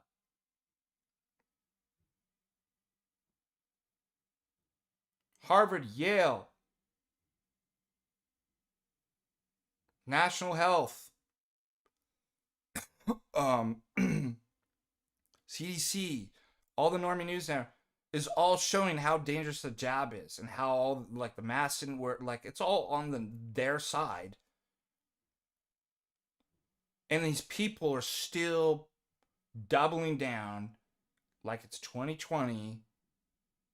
Get your jab. I just got my jab. Put your mask on. They don't listen to. If you actually had a regime that, like, you put a mask on your jab, you're going to jail, going to prison for 25 years. They'd switch their position. They'd get it. They'd get the argument. Brutes, Philistines, and beasts don't respond to arguments. They respond to force and fear. Yeah, put them in. Who cares about their, like? They're a threat to. These people participated in killing millions of people with the jab. In their ignorance and their stupidity. and you're going to give them a right to vote and make decisions on and give them arguments? Like, no. They turn over real quick and understand everything. If you'd be like, you push your COVID jab stuff and you're going to jail for 25 years. How about that? In my platonic, it'll never happen. Like, but it's interesting to kind of entertain these ideas, like, in your mind of like, this happened, how would people respond, and kind of go through these hypotheses. Like, they would all of a sudden turn over and fall straight in line. Why? Because through both soft power and hard pressure, that's exactly what they did the coup. If they can be propagandized in one way, they can be like forced into like.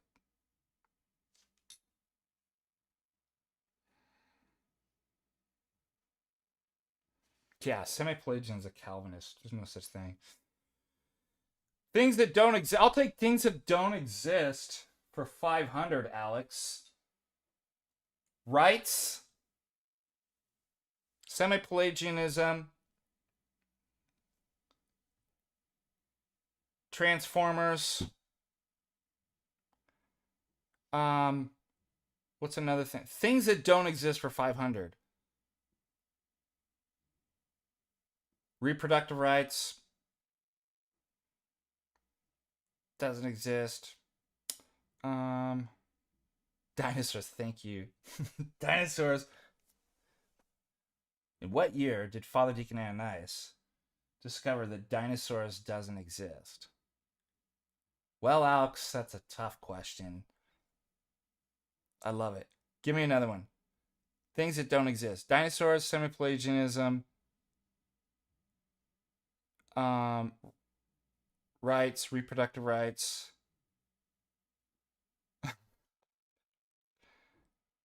Birds. Space. I knew you were going to say it. I got it before you did. Moon landings. Aliens. And state of nature. Phagosaurus rexes. Oh, man, you should see this Phagosaurus rex, Mom. Super gay.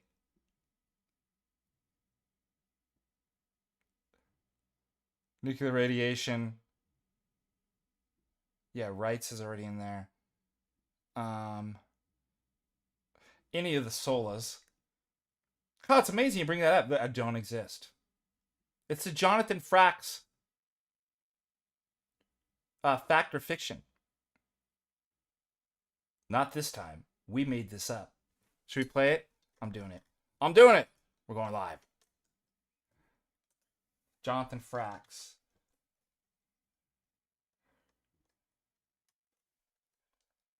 This is perfect for.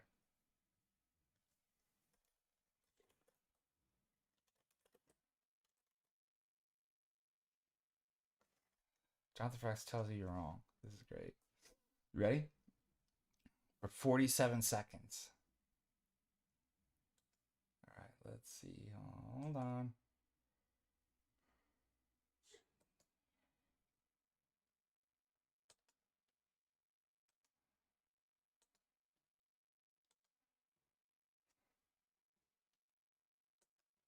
It's false. No way. Not this time. We created it. Not this time. No, not this time. It's totally made up. Pure fiction. It's fiction. It's fiction. We made it up.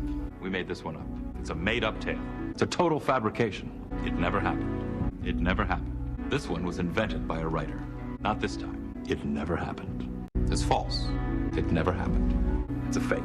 It's fiction. It's an urban legend that never happened. No way. We got you. Not a chance. Not this time. It never happened. It never happened. We made this one up. It's fiction. We made up this one. We made it up. Not this time. Wrong. Not this time. Not this time. You're wrong. Not this time. It never happened. That is the Jonathan Frakes, or is it Frakes? Frakes debate course. Imagine if I did all my debates like that. I just never even got to be like, nope, not this time. You made that up. Not even close. Nope. We just kept.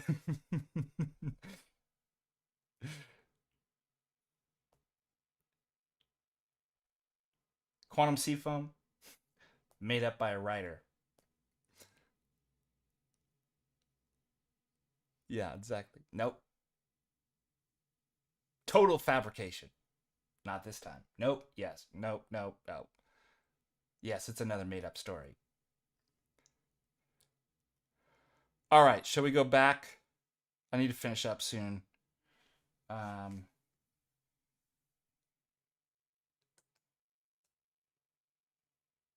Just to repeat.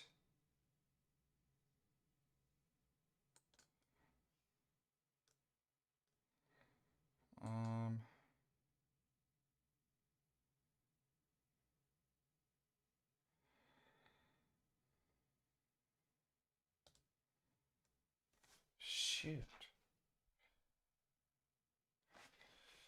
We're having Canvas issues.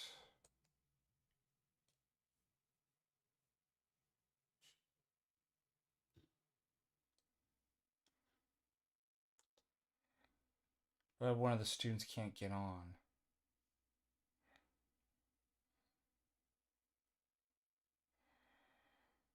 Oh, man.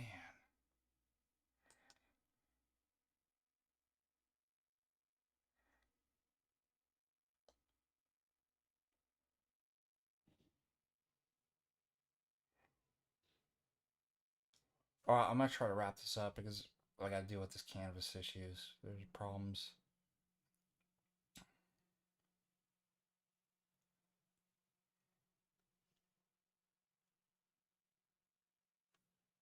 Somebody says they were on yesterday. They can't get.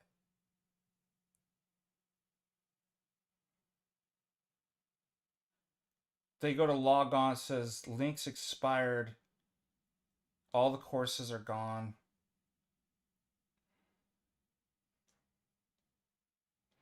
Oh, I have an idea. What if I send. I have them do another email address.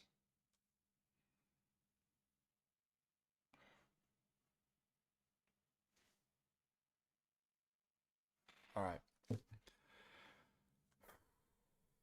Frustrating. I might have to put log a report in for Canvas. Shoot. But it seems like other people have logged on today, right? I mean, so I don't. Are any of you in the classes have any problems logging in right now?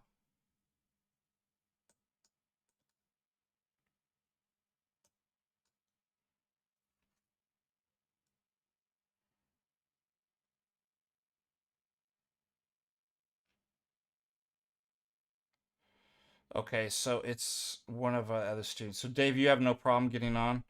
There's something else that's blocking one of these students. It says it shows all the courses.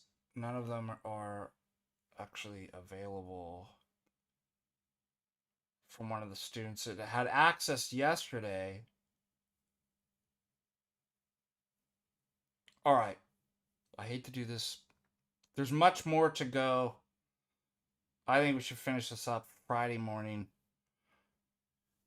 because it's a good place to end, to come back to the we once kings argument. Let me see if there's any more super chats I want to read off. I want to thank Dave, Dano, and Caleb for their super chat, and also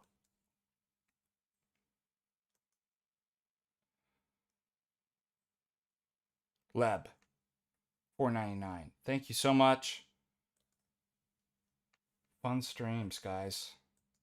Exciting times. And times are exciting, man. End of the world's crazy, bro.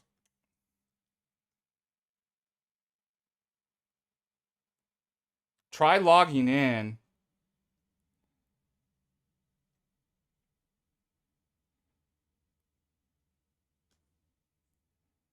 Yeah, so you're having no problem. What is going on with this other student? All right, I'm gonna fix it. God bless you guys. Go raid Jim Bob, and I will see you Friday morning. Until then, God bless.